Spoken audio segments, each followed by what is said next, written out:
दक्षिणा में क्या चाहता है? बोले मैया केवल एक ही चीज चाहता हूँ, नंद भवन में जिस स्थान पे तू अपने लाला को स्नान कराती है वहां पर कोई ऐसा स्थान हो जहां पर तेरे लाला को तो स्नान कराए और वो जल जाकर के गिरे, वहां पर मेरी एक पिंडी की स्थापना कर देना। तो वहीं नंद भवन में नंदकेश्वर रूप में भगवान भोलेनाथ जाकर के विराजमान हुए। मैया यशोदा ने पिंडी स्वरूप में भगवान शिव को विराजमान किया। धीरे धीरे समय आगे बढ़ा। श्री ठाकुर जी महाराज 6 दिन के हुए और कंस को पता चला कि आकाशवाणी ने कहा था तुझे मारने वाला कहीं जन्म ले चुका है। तो पता कैसे चले कि कहां जन्म लिया है? तो कंस ने बुद्धि लगाई कि जन्म कहीं भी लिया हो पर होगा तो व्रत 84 कोष मंडल में। तो एक पूतना नाम की राक्षसी है, उस पूतना नाम की राक्षसी को कंस ने ठेका दे दिया, टेंडर दे दिया। क्या टेंडर दिया? बोले विगत 7 दिनों में सारे व्रत 84 कोष मंडल में जितने भी बालकों का जन्म हुआ है सबको मार दो। अब पूतना ठेकेदार बढ़िया वाली थी, तुरंत काम पे लग गई, सुंदर श्रृंगार किया और अपने स्तनों पर कालकूट विष लगाया और हर जगह जाकर के विगत 7 दिनों में जितने बालकों का जन्म हुआ था सबको दुग्ध का पान करा करा करके मारने लगी। जब बहुत जगह से मार करके किसी ने बताया कि नंदराय जी के यहाँ भी अभी अभी लाला का जन्म हुआ है, तो यही पूतना सुंदर श्रृंगार करके आई। श्रीमद् भागवत महापुराण में लिखा है अहो बकीयम स्तनकालकूटम जिज्ञासया मम दयाप्य साध्वी। साध्वी का स्वरूप बना करके आई और बक की बहन बकी अहो बकीयम और क्या करके आई है? बोले स्तन कालकूट, स्तनों पर कालकूट विष लगा करके आई और आकर के विराजमान हुई।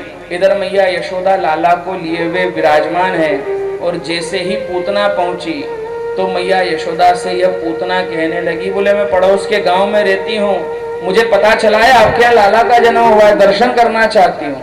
मैया यशोदा ने गोद में दूर से दिखाया, बोले जल्दी से दर्शन कर और जल्दी बाहर जा, बहुत लाइन लगी हुई है, औरों को भी दर्शन कराने और घर का भी काम करना है। पूतना विचार करने लगी मैया गोदी में नहीं देगी जब तक काम कैसे होगा। और इधर कन्हैया ने भी विचार किया कि जब तक मौसी की गोद में नहीं जाएंगे तो उद्धार भी नहीं हो सकता। अब यशोदा 60 वर्ष की तो थी सरी, भगवान कन्हैया ने अपना भार बढ़ाना प्रारंभ किया और जैसे ही भार बढ़ा तो मैया यशोदा की गोद में भजन लगने लगा। तो मैया को लाला को छोड़ करके अपने पूत को छोड़ करके चूल्हे पर रखा हुआ दूध याद आया और मैया यशोदा कहने लगी अरे बहन तू अच्छी आई, कुछ देर मेरे लाला को संभाल, अभी जाकर के मैं थोड़ा काम करके आती हूँ। पूतना की गोद में जैसे ही परमात्मा पहुंचे, यह पूतना अपने स्तनों का पान कराने लगी। सुखदेव मुनि राजा परीक्षित को बताते हैं कि कुछ क्षण तो भगवान ने इसे मातृत्व सुख प्रदान किया। एक मैया अपने बालक को गोद में विराजमान करके आंचल में लेकर दुग्ध का पान कराती, उस समय माँ को जो सुख प्रदान होता है वही सुख इस पूतना को भी प्रदान हुआ। राजा परीक्षित प्रश्न करते हैं, बोले प्रभु ये मातृत्व सुख क्यों दे दिया भगवान ने राक्षसी को? बोले ये वही राजा बलि की कन्या है जो पूर्व जन्म में वरदान लेकर के आई थी कि कुछ समय के लिए मैं तुम्हें पुत्र रूप में प्राप्त करना चाहती हूँ। वही वरदान आज परमात्मा पूर्ण करते हैं और जब वरदान पूरा हो जाता है तो उन्हीं स्तनों के माध्यम से प्राण को खींचना प्रारंभ करते हैं। देखते ही देखते आज पूतना के जब प्राणों का हरण करना भगवान ने प्रारंभ किया तो जोर जोर से यही पूतना चिल्लाने लगी, अरे दुष्ट छोड़, अरे दुष्ट छोड़, अरे दुष्ट छोड़। आज 6 दिन के कन्हैया पूतना मौसी से बोल पड़े, बोले मैया पहली बात तो हम किसी को पकड़ते नहीं और यदि एक बार पकड़ लिया तो फिर उसे कभी छोड़ते नहीं। पूतना घबराई, 6 दिन का बालक जब बोलने लगा तो अपने साध्वी के स्वरूप का त्याग करके विराट स्वरूप धारण करती है राक्षसी का और आकाश मंडल की ओर उड़ने लगती है। उसी के वक्ष स्थल पर भगवान विराजमान होकर के किलोल करते हुए आकाश मंडल की ओर जाते हैं और देखते ही देखते स्तनों के माध्यम से उस पूतना के प्राणों का हरण करते हैं। धड़ाम करके पृथ्वी पर वह राक्षसी गिरती है। आज इस रश को देख करके सारा ब्रजमंडल एकत्रित हो जाता है और एकत्रित होकर के सबसे पहले कन्हैया को उस पूतना के शरीर पर से निकालते हैं। ऐसा बताया जाता है कि जिस समय ये पूतना ब्रजमंडल में गिरी तो सारी कहीं गाय ढोर, कहीं भेड़ बकरी, कहीं वृक्षादि, कहीं गोप ग्वाल इस पूतना के नीचे दब के मर गए। कहीं गांव के गांव दब गए और भगवान उसके शरीर पर विराजमान है। बड़ी बड़ी व्यवस्थाएं करके परमात्मा को शरीर पर से उतारा गया। सबने बताया, बोले मैया तेरे लाला को तो राक्षसी ने स्पर्श कर लिया, अब पवित्र करना पड़ेगा। अब विचार करो, त्रिभुवन के स्वामी परमपिता परमात्मा क्या कभी अपवित्र हो सकते हैं? पर ये मैया के मन का भाव है, पवित्र करना है तो कैसे करा जाए? तो वही मैया आज सुरभि गौ के दुग्ध से लाला को स्नान कराती, गौमूत्र का प्रोक्षण करती है। यहाँ पर संसार में भगवान ने गौमूत्र का प्राशन और प्रोक्षण करके इस संसार को ये शिक्षा दी है कि जब ब्रह्म भी पवित्र होने की इच्छा करता है तो गौ माता की सन्निधि में जाता है। और आज के समय में भाई हम गौ माता से परहेज करते हैं। ध्यान रखना, जो पुराने समय में से कुछ लोग इस महिमा को जानते वो तो नहीं करते, होने की इच्छा मन में प्रकट करता है तो गौमूत्र, गोबर और गौ दुग्ध का ही उपयोग करता है। और वही व्यवस्था आज समस्त गोप ग्वालों के माध्यम से और मैया यशोदा के माध्यम से समस्त ब्रजवासियों ने श्री ठाकुर जी के साथ में निभाई। आइए, बड़े सौभाग्य का विषय है, हमारे बीच में क्षेत्र क्रमांक 3 के प्रिय विधायक गोलू जी शुक्ला विराजमान हैं। भारतीय जनता पार्टी के जो क्षेत्र क्रमांक 3 के प्रिय विधायक हैं वे हम सबके बीच में विराजमान हैं। जोरदार तालियों से भैया का स्वागत करें। मैं निवेदन करूंगा व्यासपीठ पर आकर भैया व्यासपीठ का पूजन करें और व्यासपीठ से आशीर्वाद प्राप्त करें। गुरु वृंदावन बिहारी लाल की जय।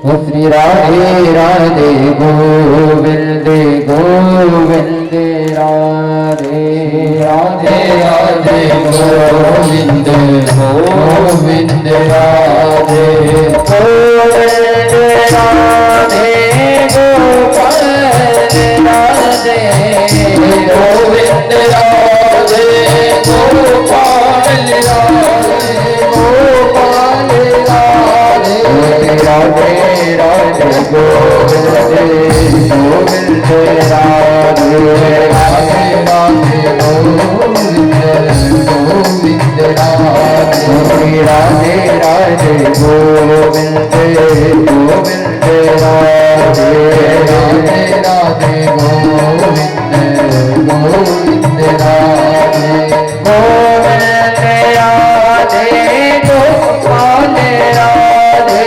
गोविंद राधे गोपाल राधे गोविंद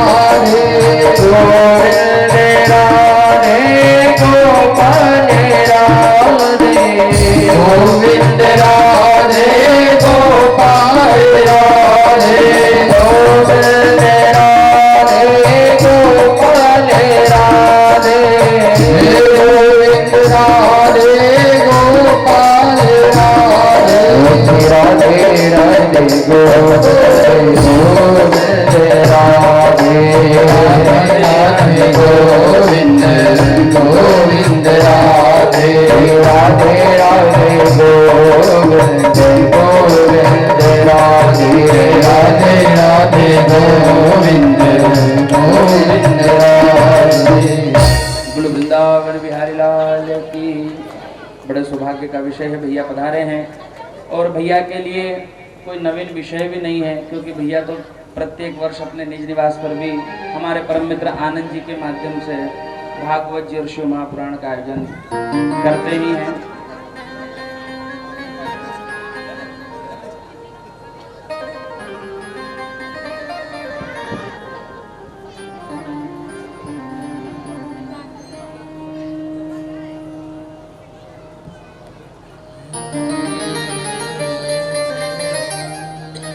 का उद्धार करते हैं और उद्धार करके विराजमान होते हैं, तब जाकर के समस्त ग्रामवासी जो हैं बड़े भाव के साथ मिलकर के श्री ठाकुर जी महाराज को पवित्र करने के लिए गौमूत्र आदि का उपयोग करते हैं। तब जाकर के भगवान इस संसार को संदेश देते हैं कि वो ब्रह्म भी जब पवित्र होने की इच्छा करता है तो गौ माता की सन्निधि लेता है। और हम आज के समय में उसी गौ माता से परहेज करते हैं। पर परमपिता परमात्मा संसार को ये बताना चाह रहे हैं भाई कि बिना गौ माता के मानव जीवन का उद्धार नहीं हो सकता। ध्यान रखना, आज के समय में गिरिराज जी महाराज का पूजन है। आज आप विचार करो, हमने गिरिराज जी महाराज बनाए और हम सब बनाते भी आ रहे हैं। भागवत जी कराने का सबको मन में बड़ा चाव है, हम भी कराएंगे, हम भी कराएंगे। आप विचार करो, जब समय आने पर गौ माता ही नहीं बचेगी तो गिरिराज जी महाराज कैसे बनाओगे? और जब तक गिरिराज जी महाराज नहीं बनाओगे तो वो परमात्मा भी कैसे पधारेगा? जब तक गिरिराज जी महाराज नहीं बनाओगे वो परमात्मा भी कैसे पधारेगा? देखते ही देखते भगवान संसार को संदेश देते हैं कि यदि गौ माता का जीवन में आश्रय रहा तो अवश्य ही मानव जीवन का कल्याण होगा। और यदि हमने इन व्यवस्थाओं को आज भी नहीं समझा तो ध्यान रखना, कहीं न कहीं यही व्यवस्थाएं हमारे जीवन में आगे चल करके कष्ट का कारण बनेगी। संसार में एक बात आप अच्छे से समझ लेना भाई, गौ माता ही एक ऐसी व्यवस्था है जिसका मल और मूत्र भी आज देवतुल्य बताया गया है। संसार में कितना ही बड़ा संत हो, कितना ही बड़ी दिव्य शक्ति हो, कितना ही बड़ा योगी हो, कितना ही बड़ा तपस्वी हो, कितनी बड़ी व्यवस्था हो, पर मलमूत्र तो उसका भी अशुद्ध ही बताया गया है। केवल एक गौ माता ही ऐसी व्यवस्था है जिसका मल और मूत्र, गौमूत्र और गोबर भी जो है वो शुद्ध बताया गया है। उसमें भी देवताओं का निवास है।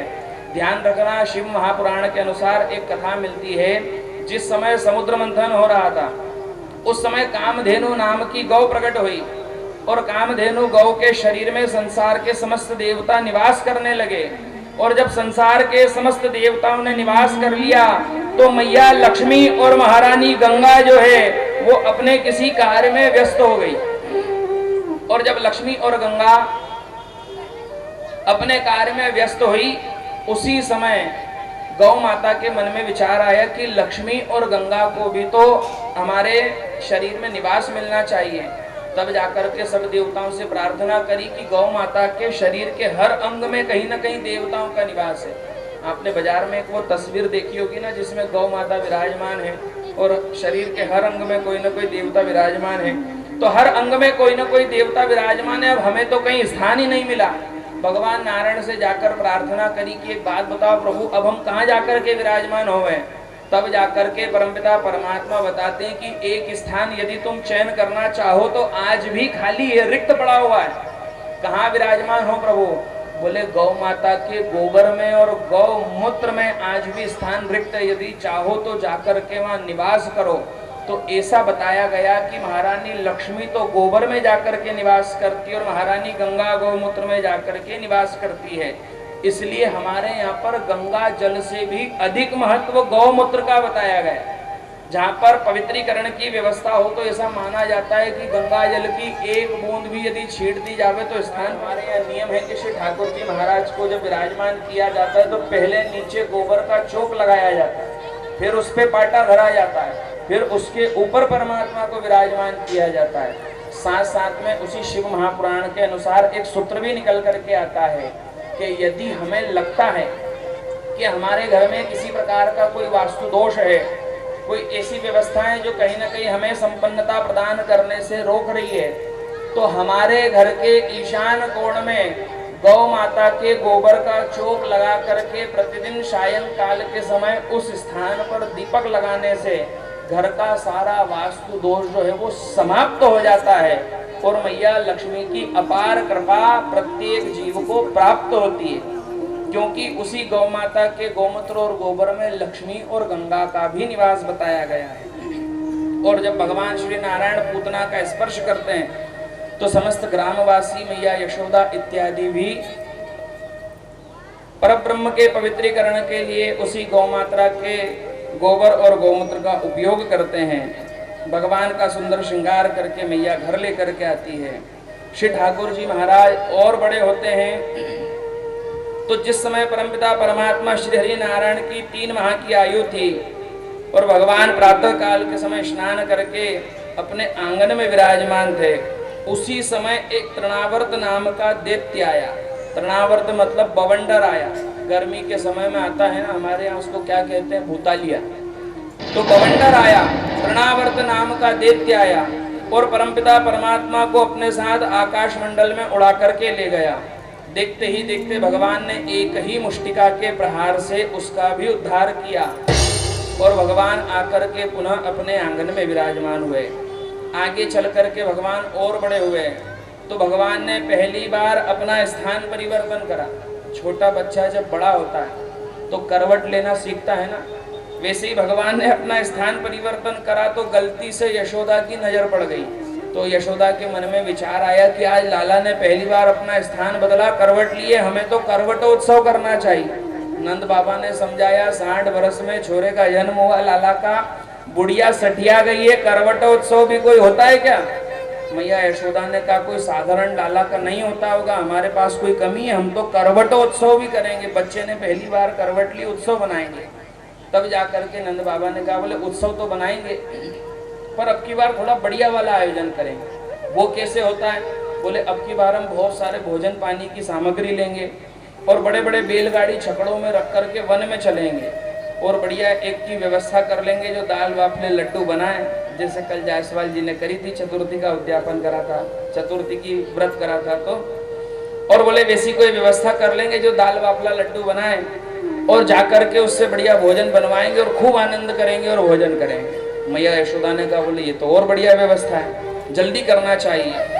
देखते ही देखते सारे गांव को निमंत्रण लेकर के गए और सबने क्या करा, बैलगाड़ी के जो पीछे का हिस्सा होता है ना, जिसको शकट कहा जाता है, उसी के नीचे झोली बना करके परमात्मा को राक्षस आया जिसका नाम था शकट भंजन या शकटासुर भी कह सकते हैं।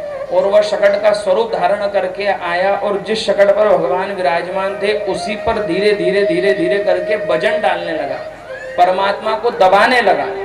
और बच्चे की आदत होती है, आप सबने देखा होगा, यदि किसी बच्चे को सीधा सुलाया जाए तो जब शयन करता है तो बच्चा पैर चलाता है कि नहीं, किलोल करता है। परमात्मा वैसे ही शयन करके अपने पैर चला रहे हैं और वो शकट भंजन धीरे धीरे शकट पर दबाव डालने लगा। और जो ही परमात्मा के चरणों का प्रहार हुआ तो आकाश मंडल की ओर गया और जाकर के जहां जहां भोजन बन रहा था, जितने दाल बाफले लड्डू के तपेले थे, सब उस पर जाकर के गिरा। सारा भोजन जो था वो नष्ट हो गया। भगवान ने ग्रामवासियों को बताया कि मुझे छोड़कर यदि माल के चक्कर में लगोगे तो ध्यान रखना अच्छे से खाने नहीं दूंगा। यदि मेरा स्मरण, क्योंकि करवटोत्सव किसका था? कन्हैया का। कन्हैया को तो भूल गए, एक कोने में सुला दिया और सब लग गए माल के चक्कर में। हम भी तो आजकल यही करते हैं, माला माल सबको होना है पर माला कोई पकड़ना नहीं चाहता, माल सबको चाहिए। ध्यान रखना बिना माला के माल आने वाला नहीं है और उसका तो नाम ही माला है। अच्छा धीरे धीरे बोल के देखो, माला, माल हा, माला। तो माल कब आएगा? जब माला हाथ में पकड़ेंगे। अब माला किसी को पकड़ना नहीं है और माल सबको चाहिए। और गलती से अगर किसी ने पकड़ भी ली माला तो कैसी पकड़ता है भाई? माला कहे कर में फिरूं और नाम फिरे मुख माए। कैसी माला करते हैं? माला कहे कर में फिरूं और नाम फिरे मुख माए और मनवा फिरे बाजार में तो ऐसो सुमिरन गाय। पहली बात तो माला करेंगे ही नहीं और ऊपर से किसी किसी की आदत भी है कि दिखाने के लिए करना ही है कि नहीं साहब हम तो माला करते हैं। तो वो गौमुखी में हाथ डाला और माला कहे कर में फिरो, इधर तो माला चल रही है, नाम फिरे मुख माए, मुख में नाम भी चल रहा है, श्री कृष्ण गोविंद हरे मुरारी, हे नाथ नारायण वासुदेव। मुख में नाम चल रहा है, हाथ से माला चल रही है पर मन एक जगह नहीं लग रहा, मन सब जगह दौड़ रहा है। गेट पे कौन आया है वहां भी देखना है, आवाज सुन के पता लगाना चाहते हैं कौन है। दूध वाला आया है उसमें भी मन लगा हुआ है, सब्जी वाला आया है उसमें भी मन लगा हुआ है। कहीं गलती से बहू की कोई खटर पटर की आवाज आ गई उसमें भी मन लगा करी। कन्हैया का करवटोत्सव और परमात्मा को छोड़ करके उत्सव बनाने गए तो परमात्मा ने सारे उत्सव की व्यवस्था को भंग कर दिया।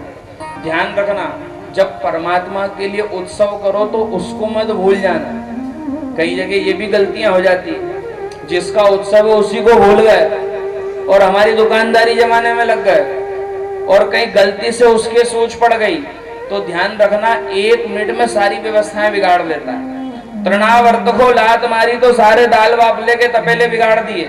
सब इंतजार ही करते रह गए, कब बनेगा, कब मिलेगा, कब बनेगा, कब मिलेगा, और सब कुछ बर्बाद हो गया। किसी को कुछ नहीं मिला। सुबह से शाम तक खड़े रहे और रात्रि को भूखे घर लौटे।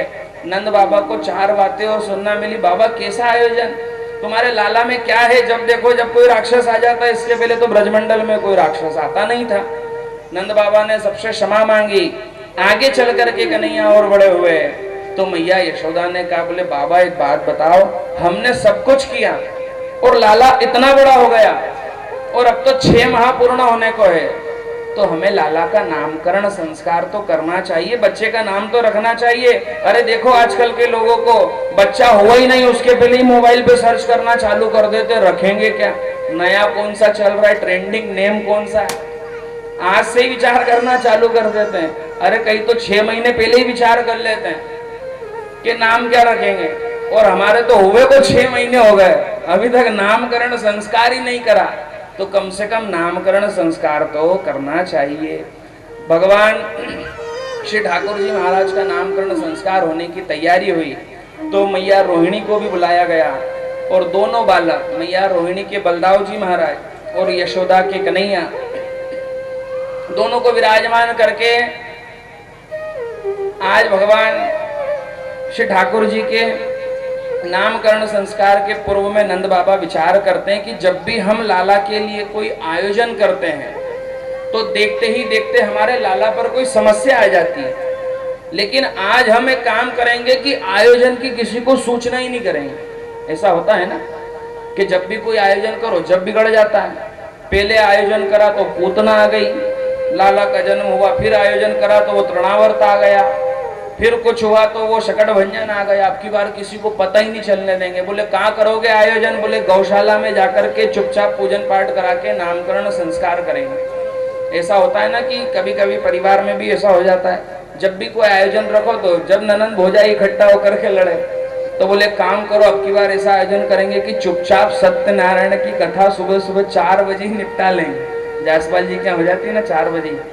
ये भी एक सौभाग्य का विषय है भाई, जानकारी में लगा। जो पारंपरिक ब्राह्मण देवता प्रत्येक पूर्णिमा को प्रातः काल में सुबह 4 बजे ब्रह्म मुहूर्त में सत्यनारायण व्रत की कथा को श्रवण करते हैं, तो ये भी अपने आप में कठिन काम है।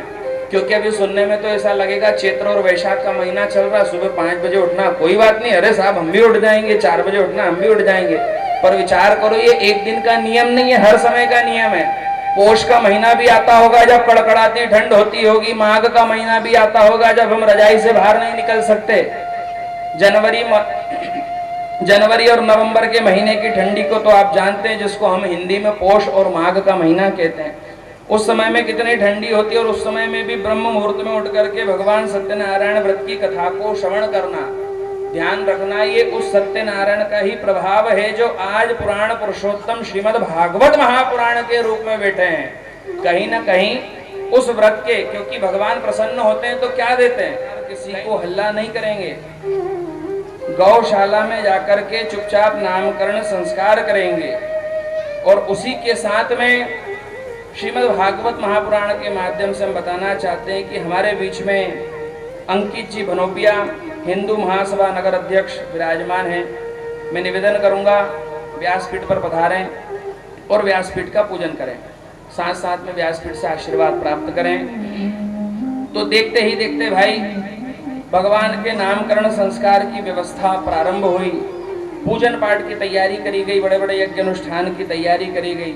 नंद बाबा भी विराजमान है, मैया यशोदा विराजमान है, मैया रोहिणी विराजमान है और गर्गाचार्य जी महाराज को बुलाया जाता है। गर्गाचार्य जी महाराज आते हैं और गर्गाचार्य जी महाराज आकर के पूजन पाठ इत्यादि संपन्न कराते हैं।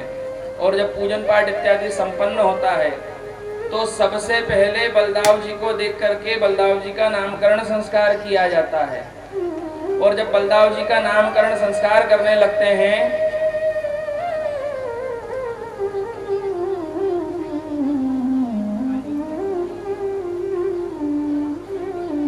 जब बलदाव जी का नामकरण संस्कार करने लगते हैं तो जैसे ही बलदाव जी को देखते हैं वैसे ही आज गर्गाचार्य जी महाराज नामकरण संस्कार करते हैं कि इस बालक का नाम बलराम होगा और ये संसार में बल में सबसे अधिक होगा और बल में अधिक होने के कारण इसका नाम बलराम होगा।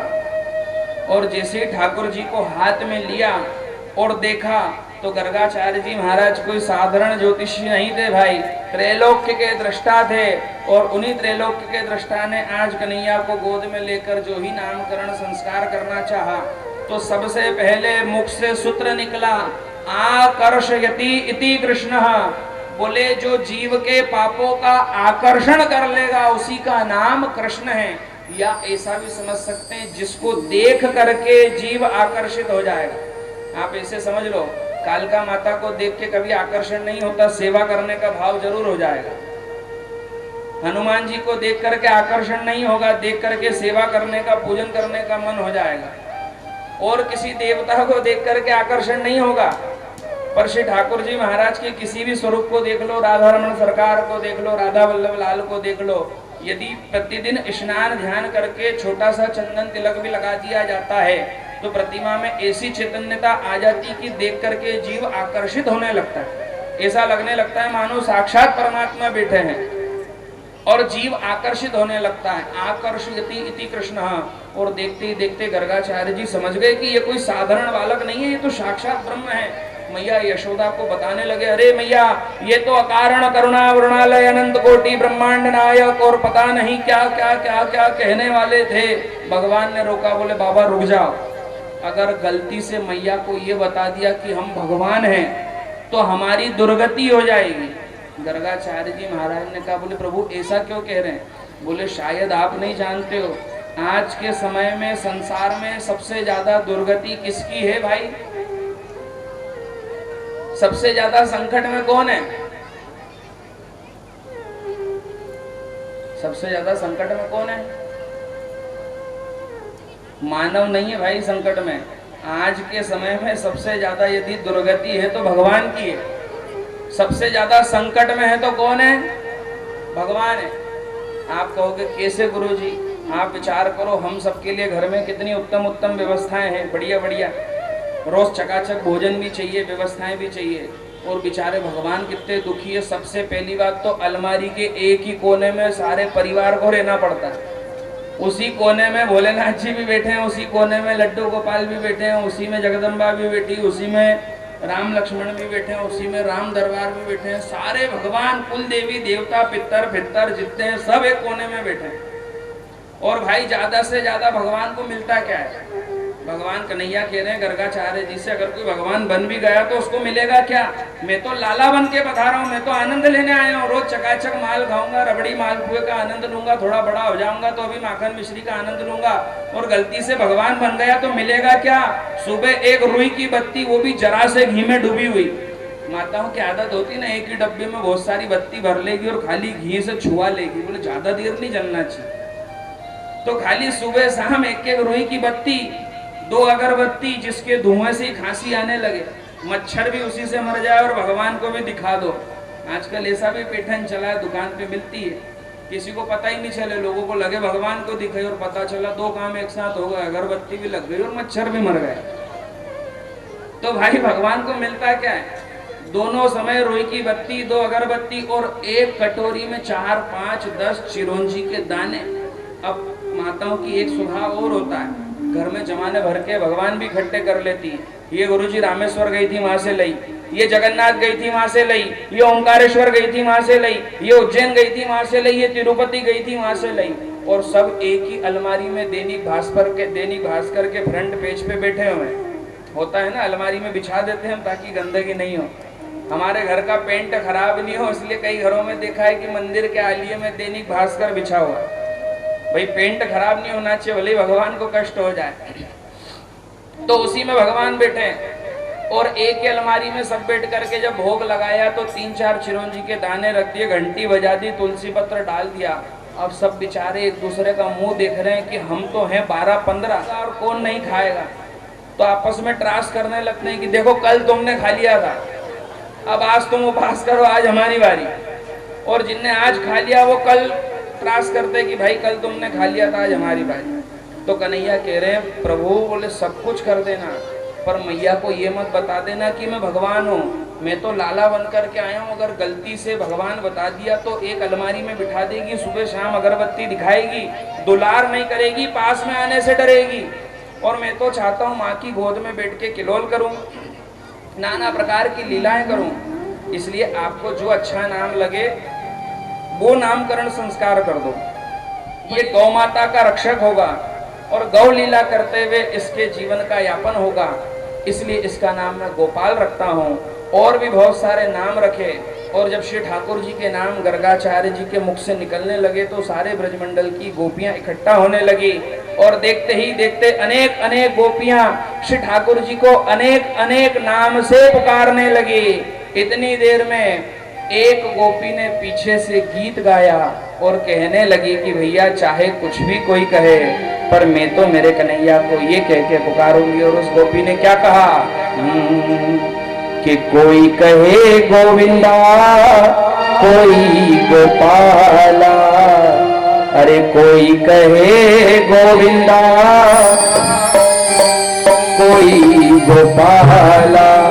और उस गोपी ने क्या कहा, अरे मैं तो कहूँ सांवरिया बांसुरी वाला, मैं तो कहूँ सांवरिया बांसुरी वाला, अरे मैं तो कहूँ सांवरिया बांसुरी वाला, मैं तो कहूँ सांवरिया बांसुरी वाला।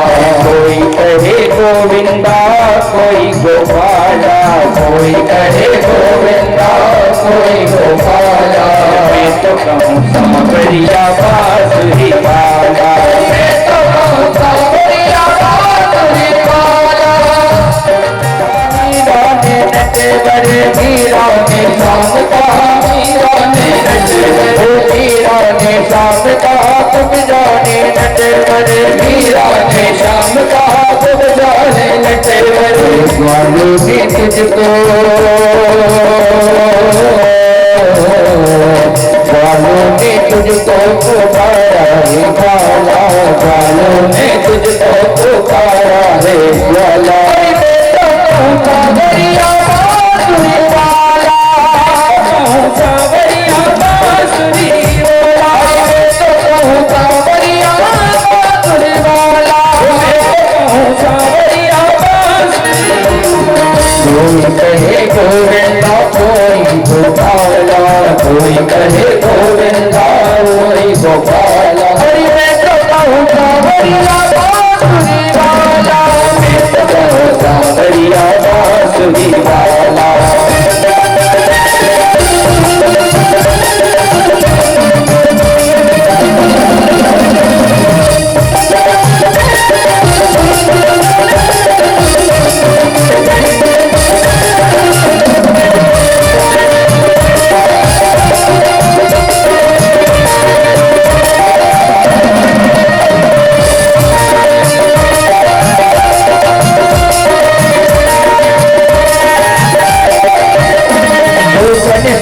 कहते हैं बलराम भैया, श्याम कहते हैं बलराम भैया, यशोदा पुकारे और कन्हैया, पुकारे और कन्हैया। श्याम कहते हैं बलराम भैया, श्याम कहते हैं बलराम भैया, यशोदा पुकारे पुनरे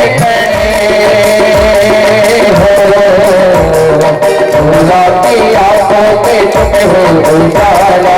मैं तो कहूँ सांवरिया बांसुरी वाला, मैं तो कहूँ सांवरिया बांसुरी वाला, मैं तो कहूँ सांवरिया बांसुरी वाला, मैं तो कहूँ सांवरिया बांसुरी वाला। कोई कहे गोविंदा, कोई गोपाला, कोई कहे गोविंदा, कोई गोपाला, मैं तो कहूँ सांवरिया बांसुरी वाला, मैं तो कहूँ सांवरिया बांसुरी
आकर्षयति इति कृष्णः।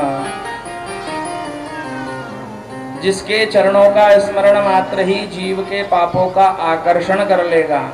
ध्यान रखना, हमारे यहाँ सिर झुकाने की परंपरा है। क्यों?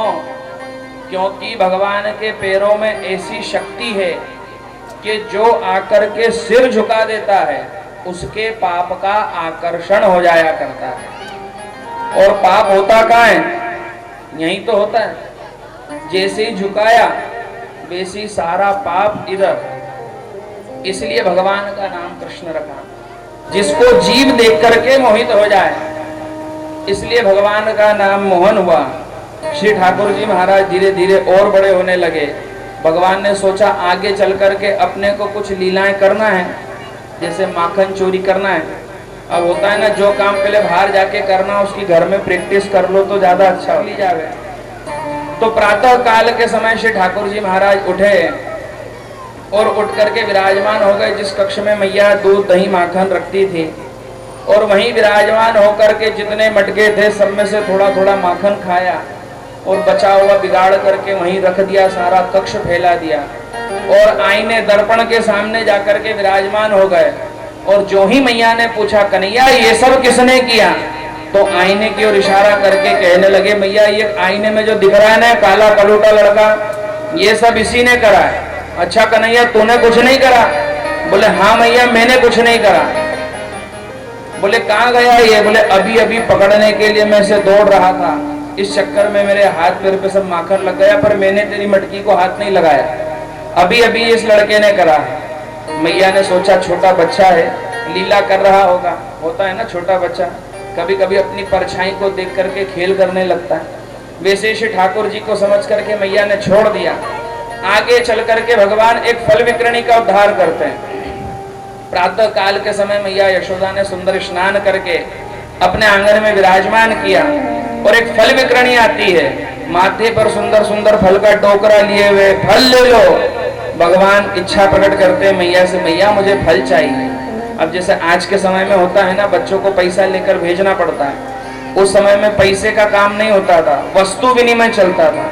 घर में अनाज भरा हुआ है, जो चाहिए बदले में अनाज दे दो और जो चाहिए आप ले लो। श्री ठाकुर जी ने इच्छा करी मैया फल लेना चाहता हूँ। मैया यशोदा ने कहा लाला घर में अनाज की कौन सी कमी है, जितना चाहिए फल विक्रणी को दे दे और बदले में तो फल ले ले। अब विचार करो 3 वर्ष के कन्हैया हैं, अब 3 वर्ष का बच्चा दोनों हाथ में अनाज भरे, और वो भी कोई सीधा बच्चा हो तो काम बने, ये तो 3 जगह से तिरछा बच्चा। जब ठुमक ठुमक के चलने लगा तो आधा इधर गिरा आधा इधर गिरा, बीच में बचे 2-4 दाने, वो लेकर के फल विक्रणी के पास में गए और सुंदर सा मुखमंडल बना के बोले मैया फल चाहता हूँ। फल विक्रणी ने ये नहीं देखा हाथ में अनाज कितना है, सारे फल निकाल करके श्री ठाकुर जी के चरणों में रखे, और वही अन्न के दाने आज परमात्मा उस फल की टोकरी में डालते हैं। और वो टोकरी उठा करके जब घर की ओर जाने लगती है और घर पहुंचकर क्या देखती है कि जिस पात्र में परमात्मा ने कुछ अन्न के दाने डाले थे, आज वो पात्र हीरे पन्ने जवाहरात माणिक्य आदि स्वर्ण चांदी से परिपूर्ण है। फल विक्रणी इस बात को समझ जाती है कि नंद के बालक के रूप में किसी न किसी स्वरूप में आज साक्षात परमपिता परमात्मा ने मुझ पर कृपा करी है। धीरे धीरे और समय व्यतीत हुआ, और एक दिन की बात है, प्रातः काल के समय श्री ठाकुर जी की नींद खुली। सूर्योदय के समय मैया यशोदा तो प्रातः काल में माखन ही निकाल रही है ताजा ताजा, और कन्हैया की नींद खुली और जाकर के मैया से कहते मैया भूख लगी है। मैया ने कहा बोले लाला मेरी गलती नहीं है, आज तू समय से जल्दी उठा है, अभी कुछ समय रुक, ताजा माखन निकलेगा और वो माखन तुझे मैं खिलाऊंगी। अभी इतनी सुबह भोजन के लिए कुछ भी उपस्थित नहीं है। प्रातः काल के समय कन्हैया जिद पर अड़ गए, मैया मुझे भोजन तो अभी करना है, बहुत जोर की भूख लगी है। मैया यशोदा कहने लगी कन्हैया अभी तो माखन निकला भी नहीं, क्या खिलाऊं तुझे, कुछ नहीं है खिलाने को। भगवान ने क्रोध आया, एक छोटा सा डंडा उठाया और उस सारे नंद भवन में जितने मटके मटकियों में दूध दही छाछ घृत आदि भरा हुआ था सब एक एक करके फोड़ना चालू करे। अब जब 1-2 फूटे, जब तक तो बात ठीक थी, जब सारे घर में, सारे नंद भवन में दूध दही का कीचड़ होने लगा तो यशोदा घबराने लगी कि आज लाला को क्या हुआ है। अच्छा नुकसान हो रहा था, इस बात का डर नहीं था यशोदा को। 60 वर्ष की बूढ़ी काम से घबरा रही थी कि अब इतना समेटा कौन करेगा। होता है ना कभी कभी घर में बच्चे मस्ती करें तो मस्ती से नहीं घबराते, घबराते इससे कि ये इतना फैलारा मचा देंगे तो समेटेगा कौन, इतना सब सोरा समेटा कौन करेगा। यशोदा घबराने लगी कि लाला फैला तो रहा है और अब समेटेगा कौन। देखते ही देखते यशोदा को क्रोध आया और आज यशोदा श्री ठाकुर जी महाराज को मारने के लिए दौड़ती है और भगवान भी आज मैया यशोदा के साथ में लीला करते हैं। आगे आगे कन्हैया भाग रहे हैं और पीछे पीछे मैया यशोदा दौड़ रही है और जोर जोर से चिल्लाते हुए जा रही है, माधव माधव माधव। माँ का मतलब होता है मत और धव का मतलब होता है दौड़ना। अरे कन्हैया मत दौड़, रुक जा जरा। पर भगवान कहाँ रुकने वाले थे, आगे आगे परमात्मा है और पीछे पीछे मैया यशोदा है। और यही माधव शब्द जब आकाश मंडल में गया तो देवताओं ने जय जयकार करी, बोलिए माधव भगवान की जय हो। नामकरण संस्कार हुआ। हमारे बीच में चैन सिंह जी शेखावत पधारे हैं और जोरदार तालियों से भैया का स्वागत करें।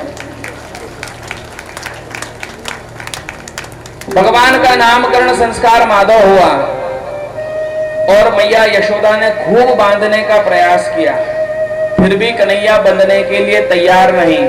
और जब 60 वर्षीय बूढ़ी थक गई और एक जगह बैठ करके विचार करने लगी कि बंधता हो तो बन जा रे कन्हैया, तो मैया को दौड़ना नहीं पड़ा। आगे होकर के कन्हैया मैया यशोदा के पास पहुंचे और पास पहुंच करके आज भगवान मैया यशोदा की पकड़ में आ गए।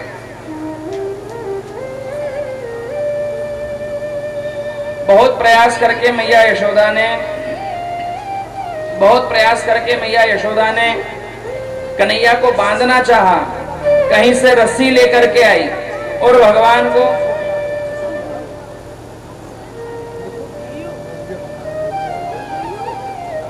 हमारे बीच में बहुआ यादव जी पधारे हैं, जोरदार तालियों से स्वागत करें।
तो भगवान का नाम माधव हुआ और मैया ने जब थक हार करके एक जगह पर विराजमान हुई और विचार किया कि कैसे भी करके कन्हैया को बांध लूं, तो देखते ही देखते आगे होकर के कन्हैया आज मैया यशोदा के पास में पहुंचे और यशोदा के पास पहुंचकर विराजमान हुए। मैया क्या बात है, मुझे पकड़ना चाहती थी। यशोदा क्रोध में आई और पुनः कन्हैया को पकड़ के डंडा छुड़ाया और उसी डंडे से आज भगवान को दिखाने लगी, अब बताती हूँ तुझे। अब आप विचार करो, परमपिता परमात्मा को प्रबल प्रेम के पाले पड़कर प्रभु को नियम बदलते देखा। खुद का मान टले टल जाए पर भक्त का मान ना टलते देखा। त्रैलोक्य के अखिल ब्रह्मांड कोटि नायक परमपिता परमात्मा नारायण जिनकी भ्रकुटी का एक बाल भी बांका हो जाए तो सारी सृष्टि का प्रलय हो जाए, माँ डंडा लिए खड़ी हुई है और वो परमात्मा आज थर-थर कांप रहे माँ के डंडे को देख करके। मैया रस्सी लेकर के आई, आज तुझे बांधूंगी। और बांधने का प्रयास किया, पर 2 उंगल रस्सी छोटी पड़ गई। फिर कहीं से टुकड़ा लाए, फिर बांध बूंद करके जोड़ा जाड़ी करके बांधने का प्रयास किया, फिर रस्सी छोटी पड़ी। फिर बांधने का प्रयास किया, फिर रस्सी लाई, फिर रस्सी छोटी पड़ी। संत बता रहे हैं कि ये जो 2 उंगल रस्सी छोटी पड़ रही है ना, ये जीव का काम, क्रोध और अहंकार है। जब तक जीव अहंकार में रहता है, मैं ऐसा कर लूंगा, मैं ऐसा कर दूंगा, ये मैं कर सकता हूं, जब तक वो परमात्मा साथ नहीं देता भाई, वो परमात्मा साथ नहीं देता, वो परमात्मा बंधने को तैयार नहीं है।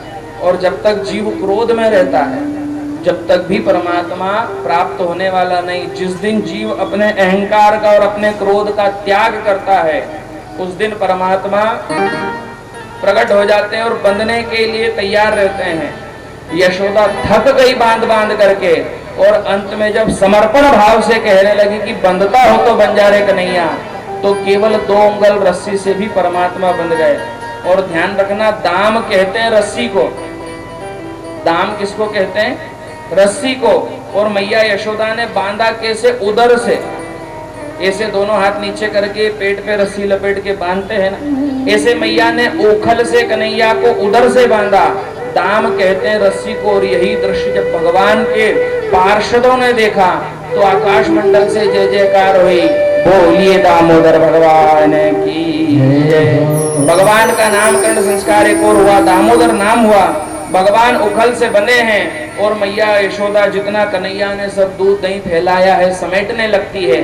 देखते ही देखते क्या देखा परमात्मा ने कि भगवान नारायण श्री हरि के आंगन में 2 दिव्य वृक्ष हैं, यमलार्जुन नामक है, और आंगन में 2 वृक्ष विराजमान है।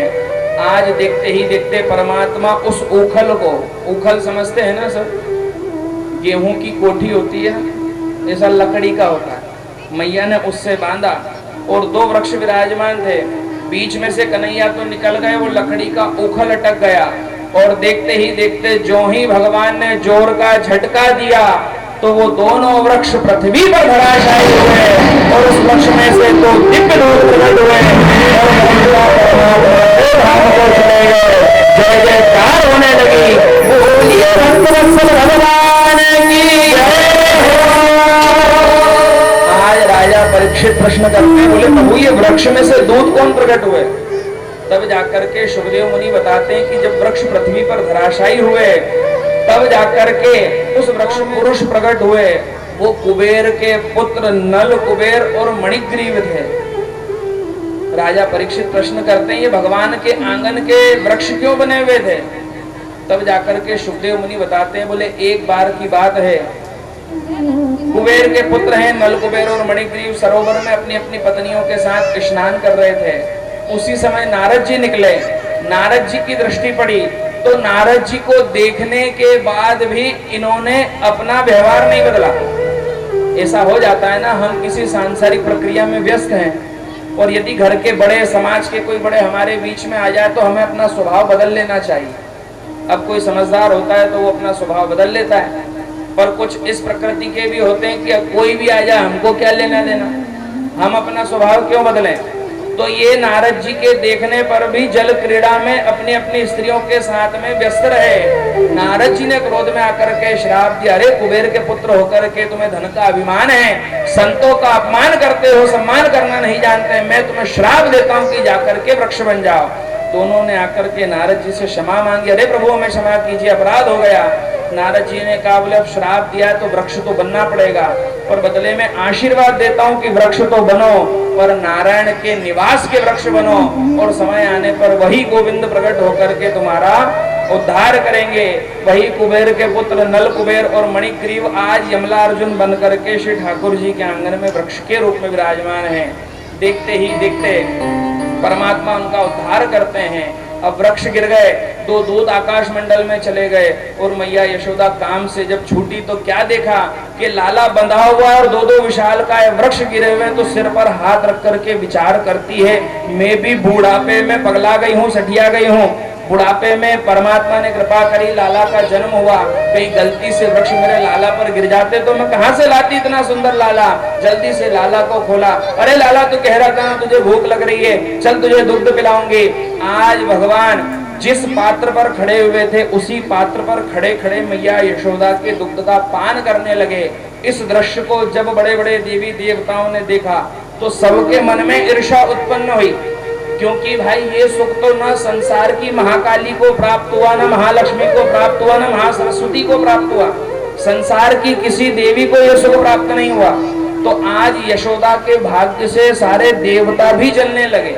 आप विचार करो, मातृत्व सुख संसार की किसी देवी को नहीं मिला। लक्ष्मी के पास में कितना भी धन था पर संतान सुख नहीं मिला। आज जगदम्बा के पास में कितना भी धन था, कार्तिक का जन्म हुआ, कितनी भी शक्ति थी, कार्तिक का जन्म हुआ तो सीधे ही 16 वर्षीय कार्तिक प्राप्त हुए। और तो और शरीर के उपटन से उत्पन्न गणेश जी का जन्म हो गया। जो सुख यशोदा को मिल रहा वो संसार की किसी देवियों को प्राप्त नहीं हुआ। तो आज यशोदा के भाग्य पर सब ईर्ष्या करने लगे। और राजा परीक्षित प्रश्न करते हैं कि प्रभु ये यशोदा ने अपने जीवन में ऐसा कौन सा पुण्य कर दिया जिसके माध्यम से आज देखते ही देखते साक्षात भगवान नारायण पुत्र रूप में प्रकट होकर के एक साधारण सी ग्वालन को यह सुख प्रदान कर रहे हैं। नंद बाबा और यशोदा को कन्हैया ने यह सुख प्रदान किया, तो इस यशोदा ने अपने जीवन में ऐसा कौन सा पुण्य किया। शुभदेव मुनि बताते हैं, बोले राजन ध्यान से श्रवण करो। बहुत समय पहले की बात है, अवंतिका नगरी में द्रोण और धरा नाम के एक राजाधिकारी और रानी रहा करते थे। द्रोण नाम के राजा थे और धरा थी उनकी पत्नी। अवंतिका में रहते थे। समय आने पर जब राजपाट समाप्त हो गया तो संत की भांति जीवन जीने का मन में विचार आया। और संत की भांति जब जीवन जीने लगे तो जीवन में एक नियम बनाया। क्या नियम बनाया? कि चाहे कुछ भी हो जाए, द्वार पर यदि कोई अतिथि आ गया तो उसे बिना भोजन के नहीं जाने देंगे। देखते ही देखते समय व्यतीत होने लगा। रोज अतिथि आते, रोज अपने हाथ से मैया धरा बना बना करके भोजन कराती। महाराज द्रोण भी खूब परिश्रम करके धन एकत्रित करते। और धीरे धीरे भगवान ने परीक्षा लेने के लिए दुर्दशा करना प्रारंभ करी तो सारा धन संपत्ति समाप्त हो गई। स्वयं के पास भी एक समय भोजन की व्यवस्था नहीं बची तो अतिथि को भोजन कैसे कराएंगे। और जब सारा धन चौपट हो गया तो भगवान नारायण खुद ही श्रवण का रूप धारण करते हैं। श्रवण कुमार की कथा सुनी होगी ना, कांधे पे कावड़ है, एक तरफ माता बैठी एक तरफ पिताजी बैठे हैं। वैसे भगवान नारायण बन गए श्रवण।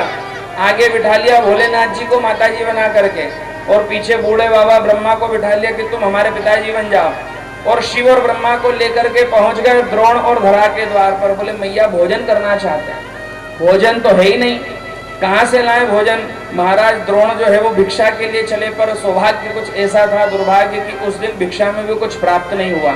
और मैया धरा जो थी, ऐसा बताया जाता है कि उस समय की सर्वश्रेष्ठ और सुंदर स्त्री हुआ करती थी। उस समय जब धन की कमी थी और घर में अन्न नहीं था और अतिथि धर्म का पालन करना था तो मैया धरा एक व्यापारी की दुकान पर जाती और उससे कहती कि भैया मुझे कुछ समय के लिए थोड़ा धन उधार चाहिए, अन्न चाहती हूँ। और आज वही व्यापारी मैया धरा के शरीर पर कुदृष्टि धरता है। मैया धरा जो है उसके भाव को जान जाती है और अपने स्तनों को काट करके उसके तराजू पर रख करके बदले में वहां से अन्न लेकर के आती है और वहीं पका करके जब तीनों अतिथियों को भोजन कराती तो सारा शरीर रक्त से रंजित है। और अपने हाथ से जब भोजन कराने का प्रयास करती तो भगवान नारायण हाथ पकड़ लेते हैं और आंचल से पल्ला हटा करके आज भगवान नारायण कहते हैं मैया धरा ये क्या किया तुमने। मैया धरा कहती है प्रभु आपको भोजन जो कराना था। अरे पर मैया ये क्या किया। मैया धरा कहती है बोले प्रभु मैं चाहती थी कि मेरा अतिथि धर्म का जो पालन है वो कभी भी नियम टूटे नहीं और वह व्यापारी मुझ पर कुदृष्टि कर रहा था, मैं पतिव्रता धर्म भी भंग नहीं कर सकती, इसलिए मैंने जिस शरीर पर उसने कुदृष्टि करी उस शरीर का ही परित्याग कर दिया। मैया को देख करके आज परमात्मा के नेत्रों से आशीर्वाद हुआ और परमात्मा देखते ही देखते मैया धरा को आशीर्वाद देते हैं। मैया धरा जिन स्तरों का परित्याग करके तूने आज हमें भोजन कराया है, मैं तुम्हें वचन देता हूँ कि समय आने पर इन्हीं स्तरों के माध्यम से तुम्हें वो सुख प्रदान करूंगा जो संसार की महालक्ष्मी, महाकाली और महासरस्वती को प्राप्त नहीं हुआ। और आज परमात्मा मैया यशोदा के स्वरूप में उसी धरा को वही सुख प्रदान कर रहे हैं जो संसार की किसी देवी को आज तक प्राप्त नहीं हुआ। मैया भरा विराजमान होकर के आज यशोदा के रूप में सुख भोग रही है भाई। और ध्यान रखना, ये नियम है कि यदि जीवन में कोई धर्म का कार्य करा है तो आज नहीं तो कर वो पलट के आता ही आता है। और यदि जीवन में कोई पाप कृत्य करा है, जी महाराज का मैया प्रतिदिन सुंदर श्रृंगार करने लगी। अब भगवान के साथ एक समस्या हुई। समय आने पर बच्चा इस आयु में भी जाता है ना कि मोहल्ले के छोटे छोटे बच्चों के साथ खेलता है और हम उसे चिल्ला चिल्ला करके घर में बुलाते हैं, अरे भाई अब तो दिन भर हो गया, अब तो धूप होने लगी, चल जल्दी से घर में आ जा। तो भगवान कुछ इस आयु के हो गए कि बाहर खेलने का मन होने लगा। पर परमात्मा के साथ एक समस्या, सुबह सारे मोहल्ले में हल्ला सुनाई दे, शाम को सारे मोहल्ले में हल्ला सुनाई दे और सारा दिन भर खाली, कन्हैया अकेले घर में बैठे। मैया से पूछा, बोले मैया ये मेरे जितने भी मित्र हैं जो सुबह शाम मिलते हैं, ये दिन भर कहाँ चले जाते हैं? मैया ने बताया, बोले कन्हैया तुझे नहीं पता, हम यदुवंशी हैं और हमारे यहाँ नियम है कि बालक भले पढ़ाई लिखाई कोई अच्छी शिक्षा प्रदान करे ना करे, पर बाल्यावस्था से ही वो गौचारण के लिए जाने लगता है। और गौचारण के लिए जब बालक जाता है तो उसकी दिनचर्या व्यस्त हो जाती गौ माता की सन्निधि में। अच्छा मैया, तो मैं भी गौचारण के लिए जाऊंगा, मैं भी तो नंदराय जी का बालक हूँ। अरे कन्हैया तू अभी छोटा है। नहीं नहीं मैया, मैं कल से ही गौचारण के लिए जाऊंगा। मैया घबराने लगी, इतना सा लाला गौचारण के लिए कैसे जाएगा? मैया ने समझाने का प्रयास किया, बोले कन्हैया तू नहीं जानता, हमारे यहाँ ऐसे नहीं जाते, जैसे 16 संस्कार होते हैं वैसे हमारे यहाँ संस्कार किया जाता है। गर्गाचार्य जी महाराज को बुलाया गया, ने कहा बोले मैया एक बात बता, कब आएंगे गर्गाचार्य जी? बोले शाम को। आज ही बुला। गर्गाचार्य जी को बुलाया। भगवान ने सारी मित्र मंडली को सूचना दे दी कि गर्गाचार्य जी को बाहर से इंजेक्शन लगा देना। अब गर्गाचार्य जी शाम को आने वाले थे और जैसे ही शाम को आए तो सारे गोप ग्वाल बाहर डंडा लेके खड़े और गर्गाचार्य जी से पहले ही कह दिया, बोले बाबा ध्यान रखना, कल का सबसे अच्छा मुहूर्त है, अगर कल का सबसे अच्छा मुहूर्त नहीं निकला तो ध्यान रखना फिर आपको सिर पर पट्टी बंधवाना पड़ेगी। गर्गाचार्य जी घबराए, यशोदा के कक्ष में जाकर के विराजमान हुए, बिना पंचांग खोले ही मैया से कहने लगे, बोले मैया कल का सबसे अच्छा मुहूर्त है, इससे अच्छा मुहूर्त हो ही नहीं सकता। अरे अगर तूने कल अपने लाला को गौचारण के लिए नहीं भेजा तो लाला भी संकट में आ जाएगा और मैं भी संकट में आ जाऊंगा, इसे कल ही भेजना पड़ेगा। मैया ने कहा, बोले बाबा पक्की बात है? बोले हाँ पक्की बात है। हाँ थोड़ा सा तार का ध्यान रखना है, इधर वाला नहीं है। तो भाई गौचारण के लिए परमात्मा जाने के लिए तैयार है। प्रातः काल के समय मैया ने सुंदर श्रृंगार किया, स्नान कराया, स्नान करा करके कन्हैया को स्वर्णादि के आभूषण पहनाया, सुंदर सुंदर चरण पहनाया। जब बाहर आकर देखते हैं तो हजारों गोप ग्वाल आज भगवान का इंतजार कर रहे हैं कि हम कन्हैया के साथ गौचारण के लिए जाएंगे। और भगवान ने जब गोप ग्वालों की दुर्दशा देखी तो सारे आभूषण उतारना प्रारंभ कर दिए। ध्यान रखना, कथा सुन के हम सबको ऐसा लगता है, हमने कई जगह देखा है श्री ठाकुर जी की सेवा करी जाती है, हर घर में हो रही है, बड़े बड़े सेठ सेठियाओं के घर में। तो छोटे से लड्डू गोपाल हैं और सेठ जी को भगवान ने ऐश्वर्य दे दिया तो फिर कहते हैं कि देखो गुरुजी हमने भगवान को धर दिया, बोले मुझे स्वर्ण का मुकुट नहीं पहनना। क्यों? बोले अलग अलग जगह की अलग अलग महत्वता। बोले बड़ा होकर के जब राजा बन जाऊंगा, जब द्वारका में द्वारकाधीश बनूंगा, जब पहनूंगा स्वर्ण मुकुट। अभी स्वर्ण मुकुट पहन करके क्या करूंगा? यदि अभी स्वर्ण का मुकुट पहन लिया तो इन सब गोप ग्वालों के मन में भाव आ जाएगा कि मैं राजा का बेटा हूं और मैं इनके साथ मित्र भाव से गौचारण करना जाता हूं, इसलिए मैं ये स्वर्ण का मुकुट नहीं पहन रहा। सुंदर सुंदर कपड़े पहनाए थे, यशोदा ने उतार के दे दिए। एक पीतांबर धारण कर लिया, काली कांवड़ ओढ़ ली और उसी को धारण करके जाने लगे। आभूषण सारे उतार के दे दिए। मैया मुझे क्या आभूषण पहनाती है? 9 लाख गाय यदि तुझे आभूषण पहनाना है तो गौ माता को पहना। चरण पादुकाएं सुनते समय हमें ऐसा लगता है कि भगवान जिस समय श्रीधाम वृंदावन में रहे होंगे, भगवान ने खूब लीलाएं करी, खूब आनंद करा। कई लोग ऐसा कहते हैं ना, बोलचाल भाई होते हैं ना, कुछ धर्म विरोधी लोग अपने हिसाब से कुछ भी कल्पना करके कुछ भी व्यवस्थाएं कहते हैं, भगवान ने वृंदावन में ये करा। और श्रीमद् भागवत महापुराण की कथा कहती कि एक संत का जो जीवन होता है, भगवान ने उस भांति से संत जीवन यापन श्रीधाम वृंदावन में रहा। 11 वर्ष 56 दिन की आयु तक भगवान वृंदावन में रहे और जब तक भगवान वृंदावन में रहे भगवान ने अपने केश नहीं कटाए, बाल नहीं कटाए। संतों का स्वभाव होता है केश नहीं कटाते, तो जब तक अपने बाल नहीं कटाए भगवान, जब तक श्रीधाम वृंदावन में रहे चरण पादुकाएं नहीं पहनी। संतों का स्वभाव होता है चरण पादुका नहीं पहनते। तीर्थ में भगवान ने वृंदावन में चरण पादुका नहीं पहनी।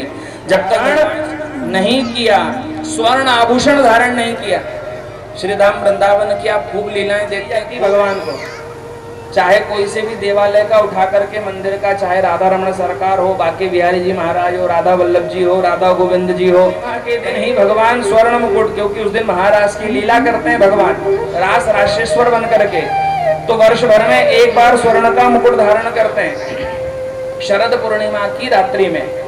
इसके अतिरिक्त भगवान केवल जरी की पाग को धारण करते हैं, स्वर्ण का आभूषण धारण नहीं करते, वनमाला धारण करते हैं, पुष्प की माला, तुलसी दल की माला धारण करते हैं। तो भगवान ने एक दिव्य संत की भांति स्वरूप बनाया और गौचारण के लिए जाने लगे। श्रीमद् भागवत महापुराण में वर्णन आता है कि उधर कंस तो बेचैन हो ही रहा था कि मुझे मारने वाला कहीं जन्म ले चुका है, और पता भी चल गया था कि वो कौन है। क्यों? क्योंकि जब तक भगवान कोई प्रत्युत्तर नहीं देते, जब तक पता नहीं चलता। पर कंस ने पूतना भेजी, उसे भगवान ने मार दिया। जब कंस ने तृणावर्त भेजा, उसे भगवान ने मार दिया। शकटासुर भेजा, भगवान ने उसे मार दिया। तब जाकर के कंस को सूचना लगी कि नंदराय जी का एक बालक है, और जब भी किसी दैत्य को भेजता हूँ वो उसका उद्धार कर देता है, उसके प्राण का अंत कर देता है, तो हो ना हो मेरा काल वो ही है। इस प्रकार से कंस विचार करने लगा, और समय आने पर जब भगवान गौचारण के लिए गए तो उस कंस ने एक धेनुकासुर नाम के दैत्य को भेजा। और इस धेनुकासुर का स्वभाव था क्या, यह गाय का स्वरूप धारण करके आया। साधारणतः जब रोज गोप ग्वाले गौचारण के लिए जाते थे तो कुछ अलग दृश्य होता था। क्या होता था? आगे आगे गाय चलती थी और पीछे डंडा लेकर के सारे गोप ग्वाल चलते थे। और आज जब भगवान गौचारण के लिए गए तो दृश्य लगे, आगे आगे कन्हैया बंसी बजाते हुए जा रहे हैं और पीछे पीछे सारी गौ माताएं आ रही हैं, और किसी को डंडा दिखाने की जरूरत नहीं, कन्हैया की बंसी सुन करके सारी गौ माताएं अपनी व्यवस्थाएं संभाल रही है। पर जब ये धेनुकासुर आया तो भगवान के सामने क्या दृश्य देखा कि एक गाय है जो बंसी की धुन पर काम नहीं कर रही, वो थोड़ी अलग अलग जा रही है। तो भगवान उसे पहचान गए और भगवान ने उस पर दृष्टि डाली, और देखते ही देखते वह धेनुकासुर भगवान को मारने दौड़ा। एक ही मुष्टिका के प्रहार से भगवान ने उसे कंस के चरणों तक पहुंचाया, और कंस के चरणों में जाकर के वो धेनुकासुर गिरा। तब जाकर के कंस को पता चला कि हो न हो यही बालक मेरा काल है। आगे चल करके एक वत्सासुर नाम का दैत्य आया, तो वह गाय के बछड़े का स्वरूप धारण करके आया।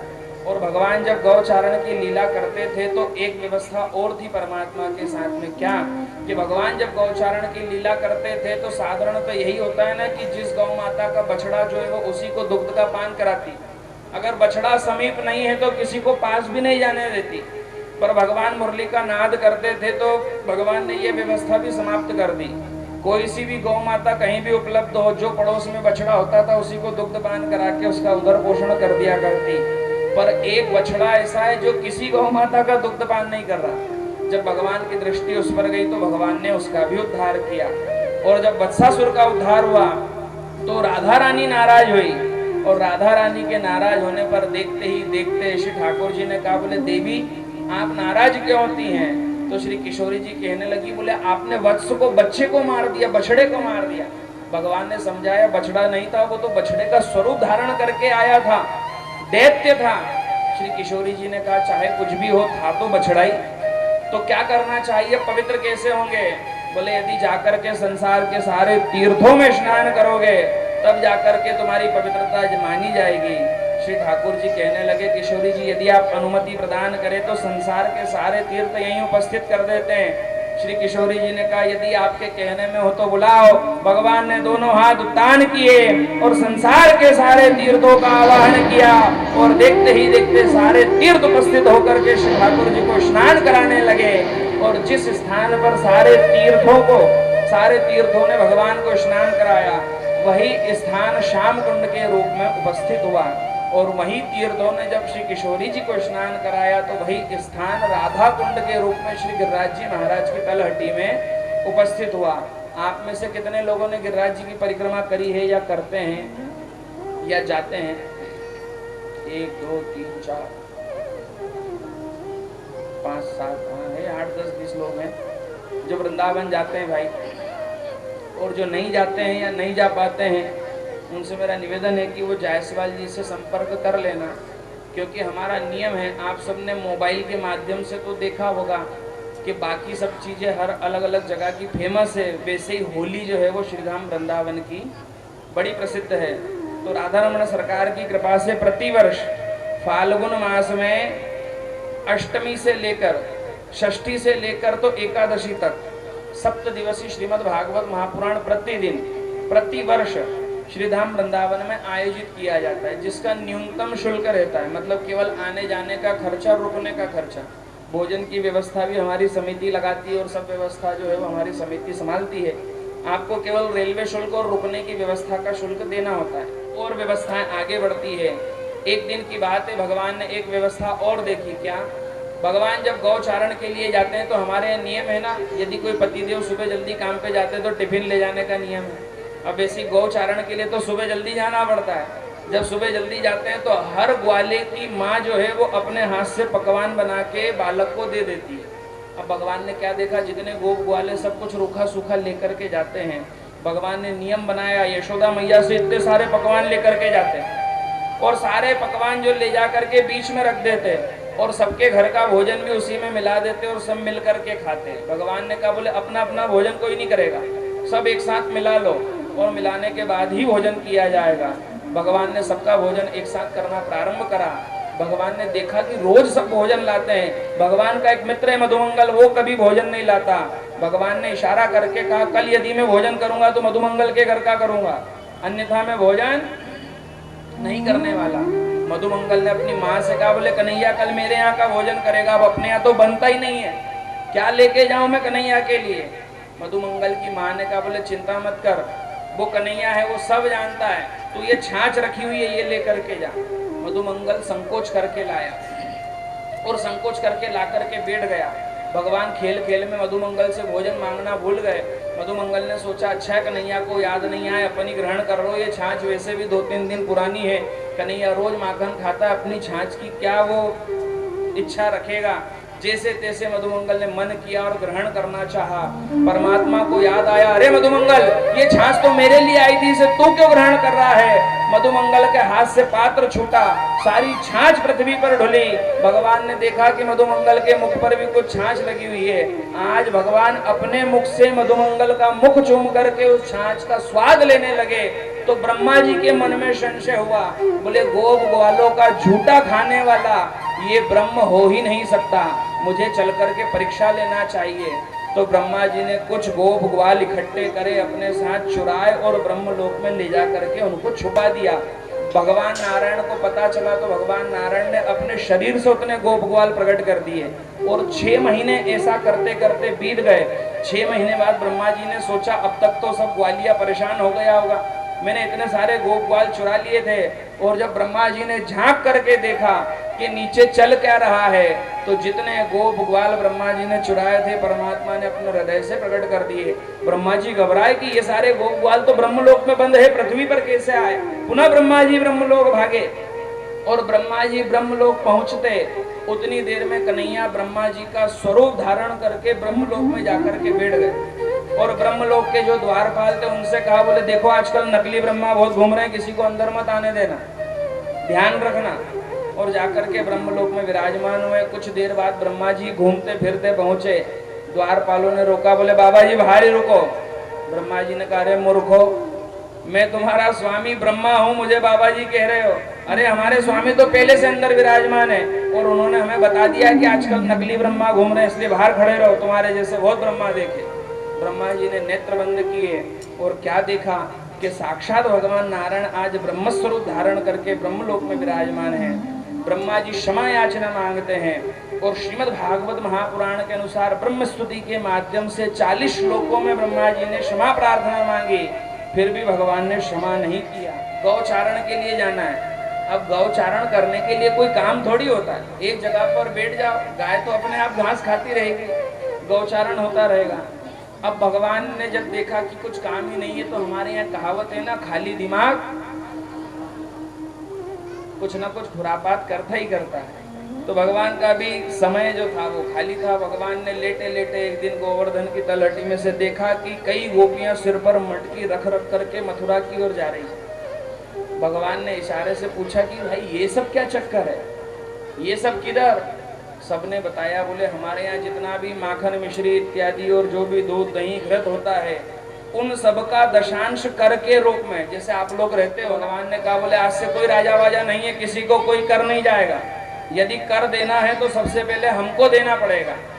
जितनी भी गोपियां हैं सब अपने माखन दूध दही घृत में से हमको थोड़ा थोड़ा प्रदान करेगी, तब जाकर के वो आगे जा सकती, अन्यथा महाराज कंस तक हम कर को नहीं पहुंचाने देंगे। कुछ गोपियों ने विचार किया कि भाई हम तो रात्रि के समय चले जाएंगे। भगवान ने भी विचार किया कि हम रात्रि के समय भी टोल टैक्स के नाके पे बैठे रहेंगे, फिर कैसे जाओगे? हम 24 घंटे की ड्यूटी लगा देंगे, फिर भी नहीं जाने देंगे। यदि जाना है तो हमें कर चुकाना ही पड़ेगा। जब सब गोपियों ने कर चुकाने की बात करी तो देखते ही देखते एक गोपी, उसके मन में ये भाव आया कि कैसे भी करके कन्हैया जो है थोड़ा सा भोला भी है, तो इसको मूर्ख भी बना सकते हैं। इसको हम ये कह सकते हैं कि अभी हम किसी जरूरी काम से जा रहे हैं, बाद में आकर के तुझे इकट्ठा कर दे देंगे। भगवान ने जब 2-4 बार देखा कि गोपियां मूर्ख बना रही, तो भगवान के मन में विचार आया कि काम करते हैं, अब कोई ऐसी लीला करते हैं कि ये कंस तक माखन दूध दही ये सब कुछ पहुंचना बंद हो जाए। तो भगवान ने माखन चोरी की लीला प्रारंभ कर दी। अपने गोप ग्वाल इत्यादि सबको एकत्रित करा और एकत्रित करके एक मंडली बनाई, और मंडली बना करके रोज एक घर को निशाना बनाना चालू कर दिया। जिस घर में कोई नहीं रहता उस घर में सारे गोप ग्वाल बंदर इत्यादि घुसते, उस घर के सारे माखन दूध दही को बर्बाद करते, और बर्बाद करके सब ढोल ढाल करके वहां से अंतर ध्यान हो जाते। बहुत समय तक चलते रहा। सारे गांव में हल्ला हो गया कि भाई अवश्य ही गांव में कोई भूत आया है, और ऐसा भूत है जो सारे माखन का बिगाड़ा करता है। उसमें से एक चंद्रावली नाम की सखी थी, वो थोड़ी समझदार थी। उसने कहा कि भूत होवे तो कोई और चीज का बिगाड़ा करे, माखन से भूत का क्या लेना देना, और यदि है तो मैं पता करके रहूंगी ये भूत है कौन सा। एक दिन चंद्रावली ने अपने सारे गांव में हल्ला कर दिया कि कल मैं जा रही हूँ किसी काम से, और घर में बहुत सारा माखन रखा है। भगवान ने भी सोचा कि अब तो चंद्रावली के घर ही चलना पड़ेगा, और चंद्रावली कहीं गई नहीं, घर की बाहर से कुंडी लगाई, पीछे के द्वार से छुप गई, और जैसी बाहर से कुंडी लगी हुई देखी परमात्मा आज गोप ग्वाल और अपने सखाओं के साथ में चंद्रावली के घर में प्रवेश करते हैं। और जो ही प्रवेश होते हैं तो देखते ही देखते क्या होता है कि जितना माखन खाना रहता है पहले खाया, फिर उसके बाद में आपस में लड्डू बना बना करके एक दूसरे को मार के माखन का बिगाड़ा करा, फिर जो बच गया वो कुत्तों को खिलाया, फिर जो बच गया वो बंदरों को खिलाया, बचा हुआ ढोला, और जैसे ही वहां से भागने लगे तो चंद्रावली प्रकट हो गई। सारे गोप ग्वाल तो भाग गए, कन्हैया का हाथ पकड़ा और कहने लगी, इतने समय से समझ रही थी कि कोई भूत है भूत है भूत है, अब बताऊंगी कि कोई भूत नहीं है, ये तो नंदराज जी का भूत है जो जगह जगह भूत बन करके चोरी कर रहा है। चल आज तेरी माँ को बताऊंगी। ऐसा होता है ना कि कोई माँ अपनी पूरी कॉलोनी में पूरे मोहल्ले में छोरी की बड़ाई करती फिरे, मेरा छोरा ऐसा है, हाँ मेरा छोरा बहुत बढ़िया है, और गलती से उसका बच्चा कोई गलत काम में पकड़ा जाए, फिर देखो आप कॉलोनी को कैसा, मोहल्ले को आनंद आता है। खूब समझदार बनती थी। अब पता चला यशोदा के साथ ऐसा ही हुआ। दिन भर लाला की बड़ाई करती रहती, और आज लाला रंगे हाथ चोरी में पकड़ा गया। मैया यशोदा को दिखाने के लिए आज चंद्रावली लेकर के जा रही है, चल तेरी माँ को बताऊंगी, दिन भर तेरे गुण गाती रहती है, बताना पड़ेगा। हाथ खींच खींच करके ले जाने लगी। भगवान जोर जोर से कहने लगे, अरे मौसी छोड़ दे, आज के बाद सबके घर जाऊंगा, तेरे घर नहीं आऊंगा, अरे छोड़ दे। पर चंद्रावली को लाला से कोई समस्या नहीं थी, चंद्रावली को तो यशोदा को सबक सिखाना था। इस चक्कर में लाला को खींच के ले जा रही है। पर परमात्मा तो परमात्मा ही है, क्योंकि भगवान की जो चोरों की मंडली थी उसमें चंद्रावली का पति भी शामिल था, और वो दूर से छुप करके देख रहा था कि आज कन्हैया पकड़ा गया, और चंद्रावली खींच के ले जा रही है, चल तेरी माँ को बताऊंगी। भगवान रोते चिल्लाते हुए जा रहे हैं। भगवान चलने लगे, और देखते ही देखते चंद्रावली के पति से दृष्टि मिली, तो भगवान ने इशारा करके उसे बुलाया, बोले इधर आ भैया थोड़ी मदद कर। और भगवान ने उस चंद्रावली के पति का हाथ पकड़ लिया।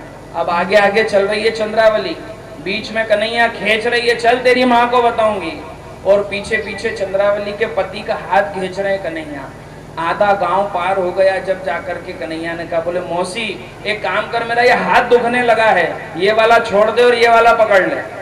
चंद्रावली ने भी सोचा छोटा बालक है, माखन की तो चोरी करी, अपने को तो यशोदा को सबक सिखाना, बच्चे को क्यों कष्ट दो, एक काम करते हैं ये छोड़ के दूसरा हाथ पकड़ लेते हैं। मैया चंद्रावली ने जैसे ही एक हाथ छोड़ा और दूसरा पकड़ने की बारी आई तो भगवान ने उसके पति का पकड़ा दिया, ले अब पकड़। अब अपने पति का हाथ पकड़ के खींचती हुई ले जा रही पूरे गांव में और जोर जोर से चिल्ला रही है, चल तेरी माँ को बताऊंगी। पूरा गांव इकट्ठा हो गया कि आज तो बहुत गड़बड़ हुई है चंद्रावली के साथ, क्रोध में है और आग लगी हुई है। सबने जाकर के चंद्रावली की सास को बताया कि बच के रहना, आज तो साक्षात चामुंडा आ रही है, चिल्लाती हुई आ रही है। अब चंद्रावली की सास भी थर थर कांपने लगी कि इसको क्या हो गया है, मेरे बेटे के प्राण संकट में है। पर ये सासू माँ के पास आने की जगह यशोदा के घर में घुसी, चल तेरी माँ को बताऊंगी। यशोदा बाहर निकली, क्यों चिल्ला रही है, अरे देख तेरा लाला घर में घुस के चोरी करता है और तू बड़ी शयानी बनती, दिन भर अपने लाला की बड़ाई किया करती है। मैया यशोदा ने घूंघट उठाया, कहाँ है मेरा लाला। चंद्रावली कहने लगी, दिखाई नहीं देता, देखे हाथ पकड़ के लाई हूँ। मैया यशोदा ने कहा, पहले जरा एक बार घूंघट उठा के तो देख, मेरा लाला है कि तेरा कौन है। चंद्रावली ने जो ही घूंघट उठाया तो क्या देखा, ये चमत्कार कैसे हुआ। इतनी देर में भगवान श्री ठाकुर जी अंदर से नेत्र मसलते हुए, मैया क्या हो गया। अरे लाला देखे चंद्रावली कह रही कि तूने इसके घर में चोरी करी। भगवान निकले, अरे मैया ये चंद्रावली तो ऐसे ही झूठ बोलती है। कन्हैया ये क्यों झूठ बोलती है। बोले मैया ये मुझे बदनाम करना चाहती है। अच्छा लाला क्यों बदनाम करना चाहती है। इसलिए बदनाम करना चाहती है मैया कि ये सब जानती हैं कि पूरे गांव में, पूरे ब्रजमंडल में मुझसे सुंदर कोई बालक है नहीं, और ये सब अपनी छोरियों का ब्याह मुझसे ही करना चाहती। मैया यशोदा ने कहा, बोले चिंता मत कर लाला, इनके बदनाम करने से कुछ नहीं होगा, एक नहीं मेरे लाला के तो 4-4 विवाह करूंगी। और मैया यशोदा का ऐसा आशीर्वाद लगा कि कन्हैया के 4 नहीं सीधे ही 16,108 विवाह आगे चल करके हुए, जिसकी कथा आप श्रवण कल और परसों में विस्तार से करेंगे। भगवान ने गौचारण की लीलाओं को संपादित किया। देखते ही देखते समय व्यतीत हुआ और आगे चल करके एक दिन भगवान गौचारण की लीलाओं से लौट रहे थे। उसी समय भगवान को प्रत्येक घर से नाना प्रकार के पकवान इत्यादि बनने की आवाज आने लगी, और जब नाना प्रकार के पकवान इत्यादि की ध्वनि सुनाई दी परमपिता परमात्मा को, तो भगवान ने हर घर में जाकर के पूछा कि आज होने क्या वाला है। तो समस्त ग्रामवासियों ने बताया कि शायद कन्हैया तुझे पता नहीं है, आज हमारे यहाँ जे का पूजन होता है, भगवान का पूजन होता है। भगवान ने भी माथे पे हाथ रख लिया, संसार के सारे जे तो तुम्हारे घर में आके बैठ गए, अब कौन से जे का पूजन करने जाओगे। नंद बाबा से पूछा, बोले बाबा कौन से जे का पूजन करोगे। नंद बाबा ने कहा, कन्हैया तू अभी छोटा है, तू नहीं समझता, हम हर वर्ष महाराज इंद्र का पूजन करते हैं, ये इंद्र भगवान थोड़ा ही है। नंद बाबा ने कहा, बोले कन्हैया शायद तुझे पता नहीं, इंद्र हमारे भगवान हैं और इंद्र हम पर कृपा करते हैं तो ही हमारे जीवन का यापन होता है। कन्हैया ने कहा, बाबा वो कैसे। बोले हम इंद्र का पूजन करते हैं, बदले में इंद्र वर्षा करते हैं और वर्षा के माध्यम से गौ माता के लिए तृण इत्यादि उत्पन्न होता है, और गौ माता के दुग्ध माखन इत्यादि के माध्यम से हम ग्वालियों का भरण पोषण होता है। इसलिए इंद्र हमारे वास्तविक भगवान है कन्हैया। यदि हम प्रतिवर्ष इंद्र का पूजन नहीं करेंगे तो महाराज इंद्र हम पर कोप करेंगे। भगवान ने सारे ग्रामवासियों को बताया कि इंद्र कोई भगवान भगवान नहीं है, अरे वो तो दूत है भगवान का, और उसका तो कर्तव्य है वृष्टि करना। यदि तुम्हें पूजन करना है तो गिरिराज जी महाराज का करो, यदि तुम्हें पूजन करना है तो गिरिराज जी महाराज का करो। गिरिराज जी महाराज हमारे वास्तविक परमात्मा हैं। अब ये गिरिराज जी महाराज की महिमा तो आपने खूब सुनी होगी, पर गिरिराज जी महाराज कौन है, कैसे प्रकट हुए और कैसे कैसे क्या सब इनकी व्यवस्थाएं, ये सारी कथाएं कल हम विस्तार से सुनेंगे। इसलिए कल 6ठा दिवस है, भगवान का विवाह महोत्सव भी बनाया जाएगा। तो सबसे निवेदन है भाई, अभी गिरिराज उत्सव तक की कथा सुनेंगे हम। इसलिए हमें इंद्र का पूजन नहीं करना चाहिए, हमें तो गिरिराज जी का पूजन करना चाहिए। सारे ग्रामवासियों ने कहा कन्हैया अभी तू छोटा है, बात को समझता नहीं, यदि हमें पूजन करना है तो इंद्र का ही करना पड़ेगा। भगवान ने अपनी माया का आदेश चलाया और माया के प्रभाव में सारे गोप ग्वाल पड़े, नंद बाबा आदि पड़े और सब कन्हैया के कहने से आज गिरिराज जी का पूजन करने के लिए तैयार हुए। अब जितना भोग, जितने पकवान बने थे वो सारे पकवान भगवान ने बैलगाड़ी छकड़ों में रखवाए और गिरिराज जी की तलहटी में सबको लेकर के पहुंचे। और जो ही तलहटी में लेकर के पहुंचे हैं तो वहां कोई भगवान तो है ही नहीं, वहां तो पर्वत है। और पर्वत देख करके सबने कहा बोले कन्हैया तेरा भगवान कहाँ है? बोले ऐसे थोड़ी दिखेगा, जरा नेत्र बंद करो। सबने हाथ जोड़ के नेत्र बंद करे और परमपिता परमात्मा ने अपने अंतर हृदय से एक दिव्य ज्योति प्रकट करी और गिरिराज जी महाराज में प्रकट करी। तो वहां पर 5 वर्षीय बालक के रूप में श्री गिरिराज जी महाराज भी प्रकट हो गए। जय जयकार होने लगी। बोलिए गिरिराज जी महाराज की जय हो। ध्यान रखना, नाथ जैसे दिखने वाले आज गिरिराज जी महाराज प्रकट हुए। अब सारे भक्तों ने कहा बोले कन्हैया हम तेरे कहने से आ गए, इंद्र का पूजन करते तो हमें आता है, ऐसा होता है ना। नई नई पर मानसी गंगा के रूप में प्रकट हुई, गिरिराज जी महाराज को स्नान कराया। भगवान ने अपने हाथों से सुंदर तिलक लगाया और सुंदर तिलक लगा करके श्री ठाकुर जी महाराज श्रृंगार करते हैं। बोले अब जितना भोग लाए हो सब सामने सजाओ। और सब सामने सजा करके श्री ठाकुर जी महाराज ने जल घुमाया और कहने लगे अब अपने हाथ से खिलाओ। बोले ये खाएगा? बोले हाँ हमारे भगवान तो खाते हैं। कैसे खाएगा? बोले जरा पास में ले जाओ। बड़ा सा लड्डू उठाया, गिरिराज जी के मुख तक लेके गए तो वो लड्डू ऐसे मुख में चले गया जैसे खाली कुएं में कंकर। सारे गोप ग्वाल घबराने लगे कि कन्हैया ये कैसा भगवान तेरा जो सच में खाता है। अच्छा विचार करो, 56 भोग का आजकल कितना फैशन चल गया भैया। पर ये भी तो विचार करो कि किसको लगना चाहिए। आजकल गणेश जी में गणेश जी कोई 56 हो, माता जी में माता जी कोई 56 हो, हनुमान जयंती आई तो हनुमान जी कोई 56 हो, भैरव अष्टमी आई तो भैरव जी कोई 56 हो। पर ये भी तो देखना पड़ेगा कि भाई पचाने की शक्ति किस किस में। अच्छा कोई बूढ़े आदमी को जोरदार दाल बाफले खिला दो तो उसकी गति बिगड़ जाए कि नहीं बिगड़ जाए?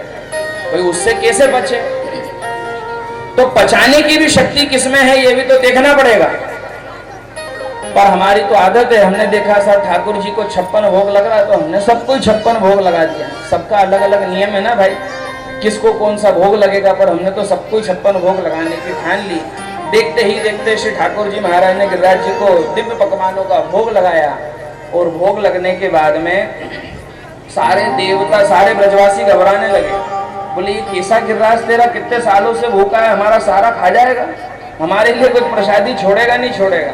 क्योंकि 56 भोग लगाने का तो शौक है, खूब सजा सजा के और यहाँ से वहां तक टेबल भी लगा देंगे, चढ़ावा भी ले आएंगे, लाइट भी लगा देंगे, ये भी कर देंगे वो भी कर देंगे।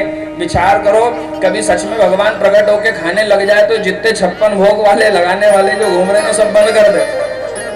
ये वास्तविकता है, अगर भगवान सच में प्रकट होके खाने लग जाए। क्योंकि हमारे स्वाद के लिए भोग लगा रहे हैं भाई, हम भगवान थोड़ी खाते हैं।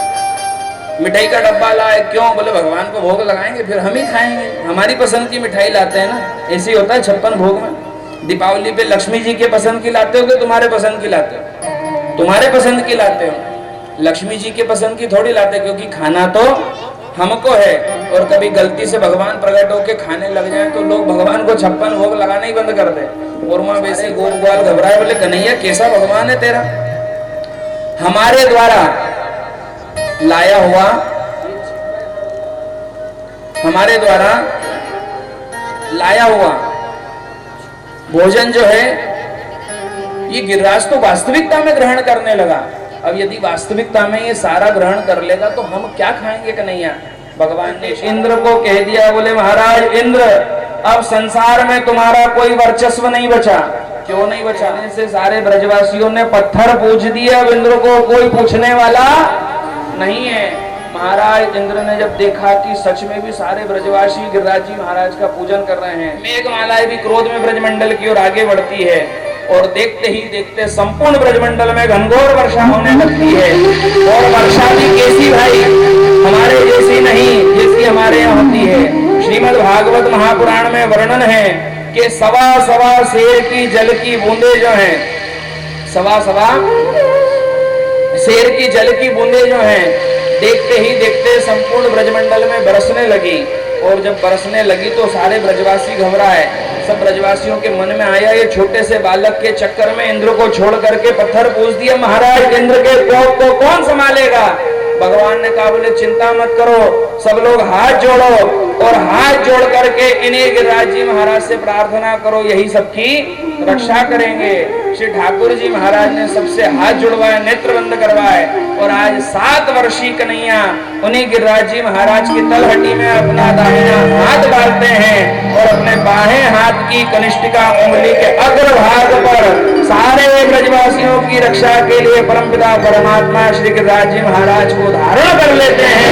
जय जयकार होने लगती है, बोलिए गिरिराज भगवान की जय।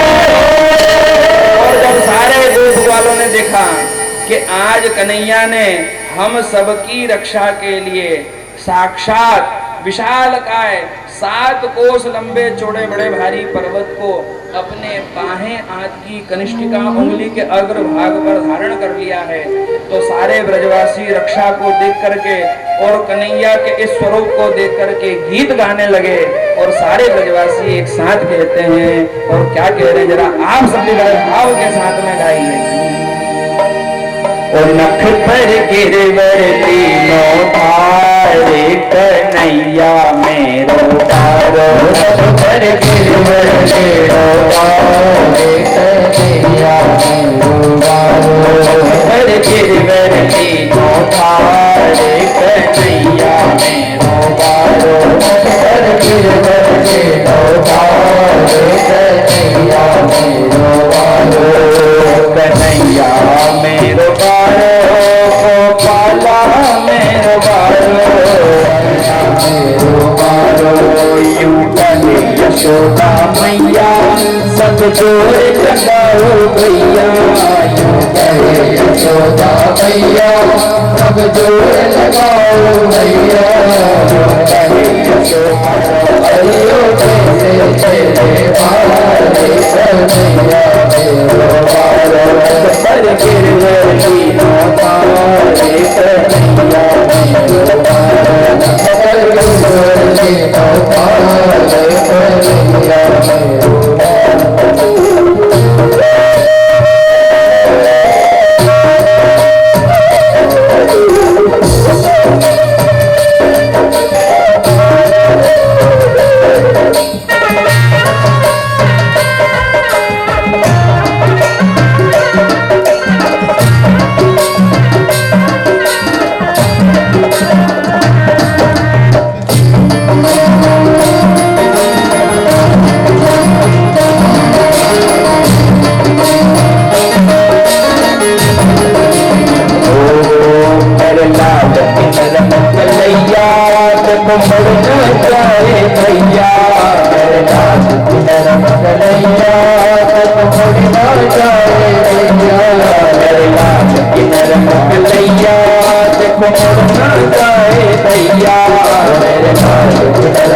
गिरिराज जी महाराज का दिव्य स्वरूप हम सबके बीच में उपलब्ध है और उसका पूजन अवसर करने का हमें प्राप्त हुआ है।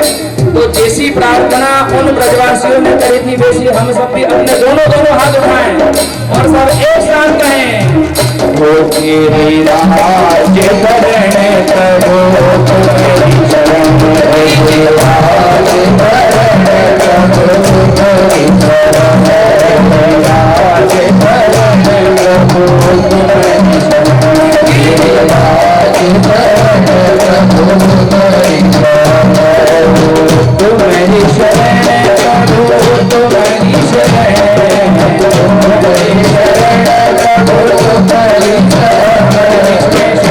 शक्ति पकड़ रहे हैं उनसे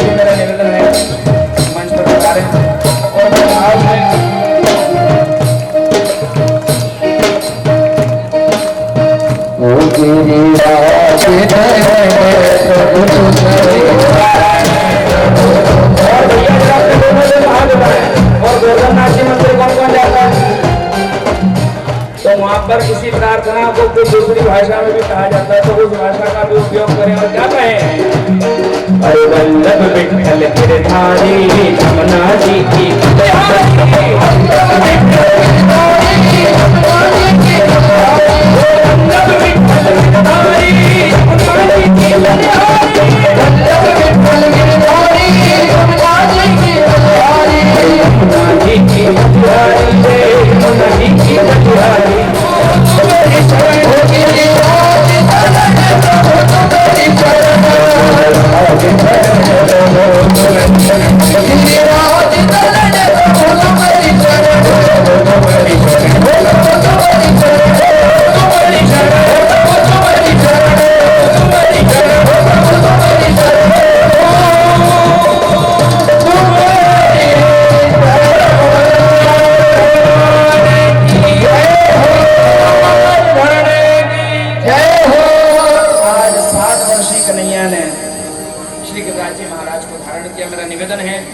कल इस दिव्य मधु मंडप में कृष्ण रुक्मणी विवाह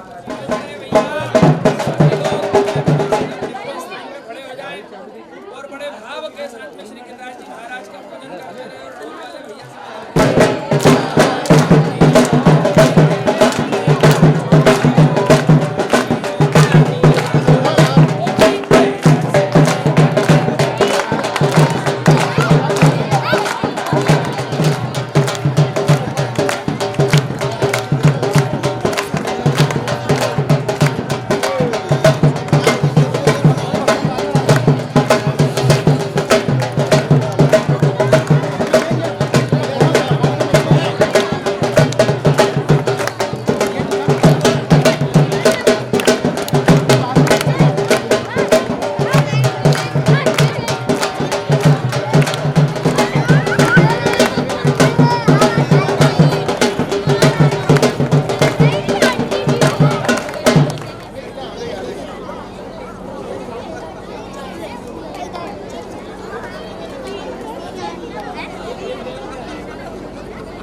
आनंद भगवान की मंगल में हो मीठो है नमकीन है बाबा। हमारे बीच में राजेंद्र भेटवरे जी मनोज जी चौक से उज्जैन से पधारे। मैं निवेदन करूंगा व्यासपीठ पर पधारे और पूजन करें। विजय जी परमार हमारे बीच में विराजमान है, तो जोरदार तालियों से भैया का भी स्वागत करें और बड़े भाव से झूमते नाचते में करें सावरिया में गाओ जी मोती भोग लगाओ हे छप्पन भोग तैयार की तो सारा कावरिया करे तो हार जी सावरिया में गाओ अरे मनोहार जी सारा कावरिया करे मनोहार जी सारा कावरिया करे मनोहार जी ओ केसरिया पर बेतला पे रख ले केसरी पत्ती बालू खाई लाडो गुजिया चले रते गुल्ला राजर पाके रत कलाई गुलाब जामुन शक्कर पारा गुलाब जामुन शक्कर पारा के भैया इतने लोग एक साथ मंच पे नहीं आए, नीचे उतरने का कोई दूसरा स्थान नहीं है इसके अलावा। गाजर पाके रसमलाई गुलाब जामुन शक्कर पारा गुलाब जामुन शक्कर पारा के मेरा बेटी भोग लगाओ जी भोग लगाओ ये शक्कर भोग तैयार की तुम्हारा कावलिया करे बच्चे हाल की तुम्हारा खाओ कावलिया बेटा खाओ जी भोग लगाओ ये शक्कर भोग तैयार की तुम्हारा कावलिया करे बच्चे हाल की दाले मोटे कटोरे कटोरे भुजिया पापड़ जीवड़ो कड़ी राबड़ी ताकरी गो बाजरे को बाबा तीसरो बढ़िया करे मनोहार जी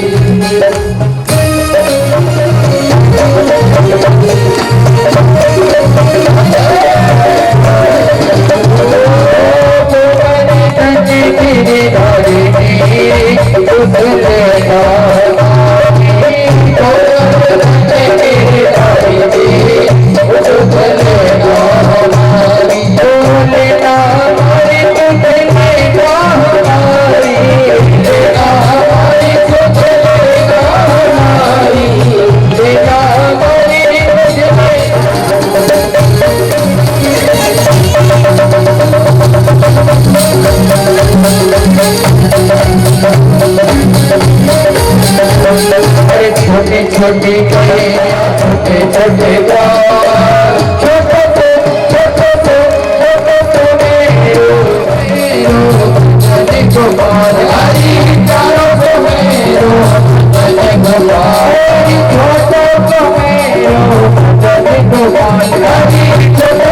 सिरहार सदा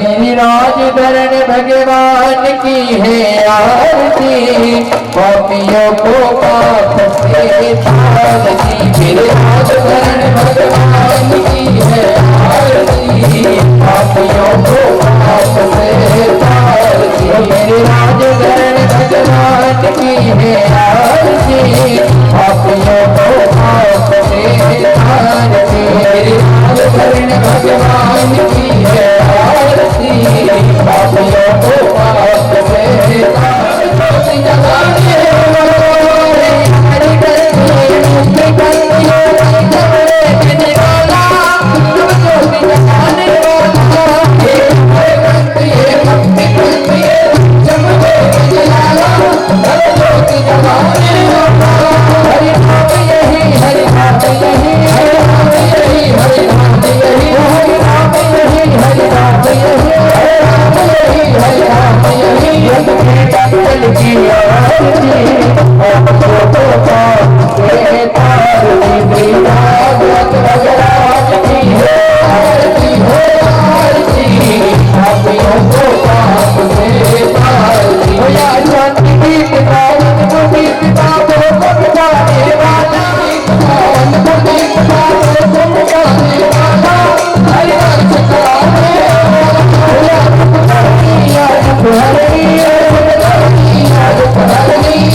भगवान की आरती पापियों को पाप से तारती भागवत भगवान की है आरती हो आरती पापियों को पाप से तारती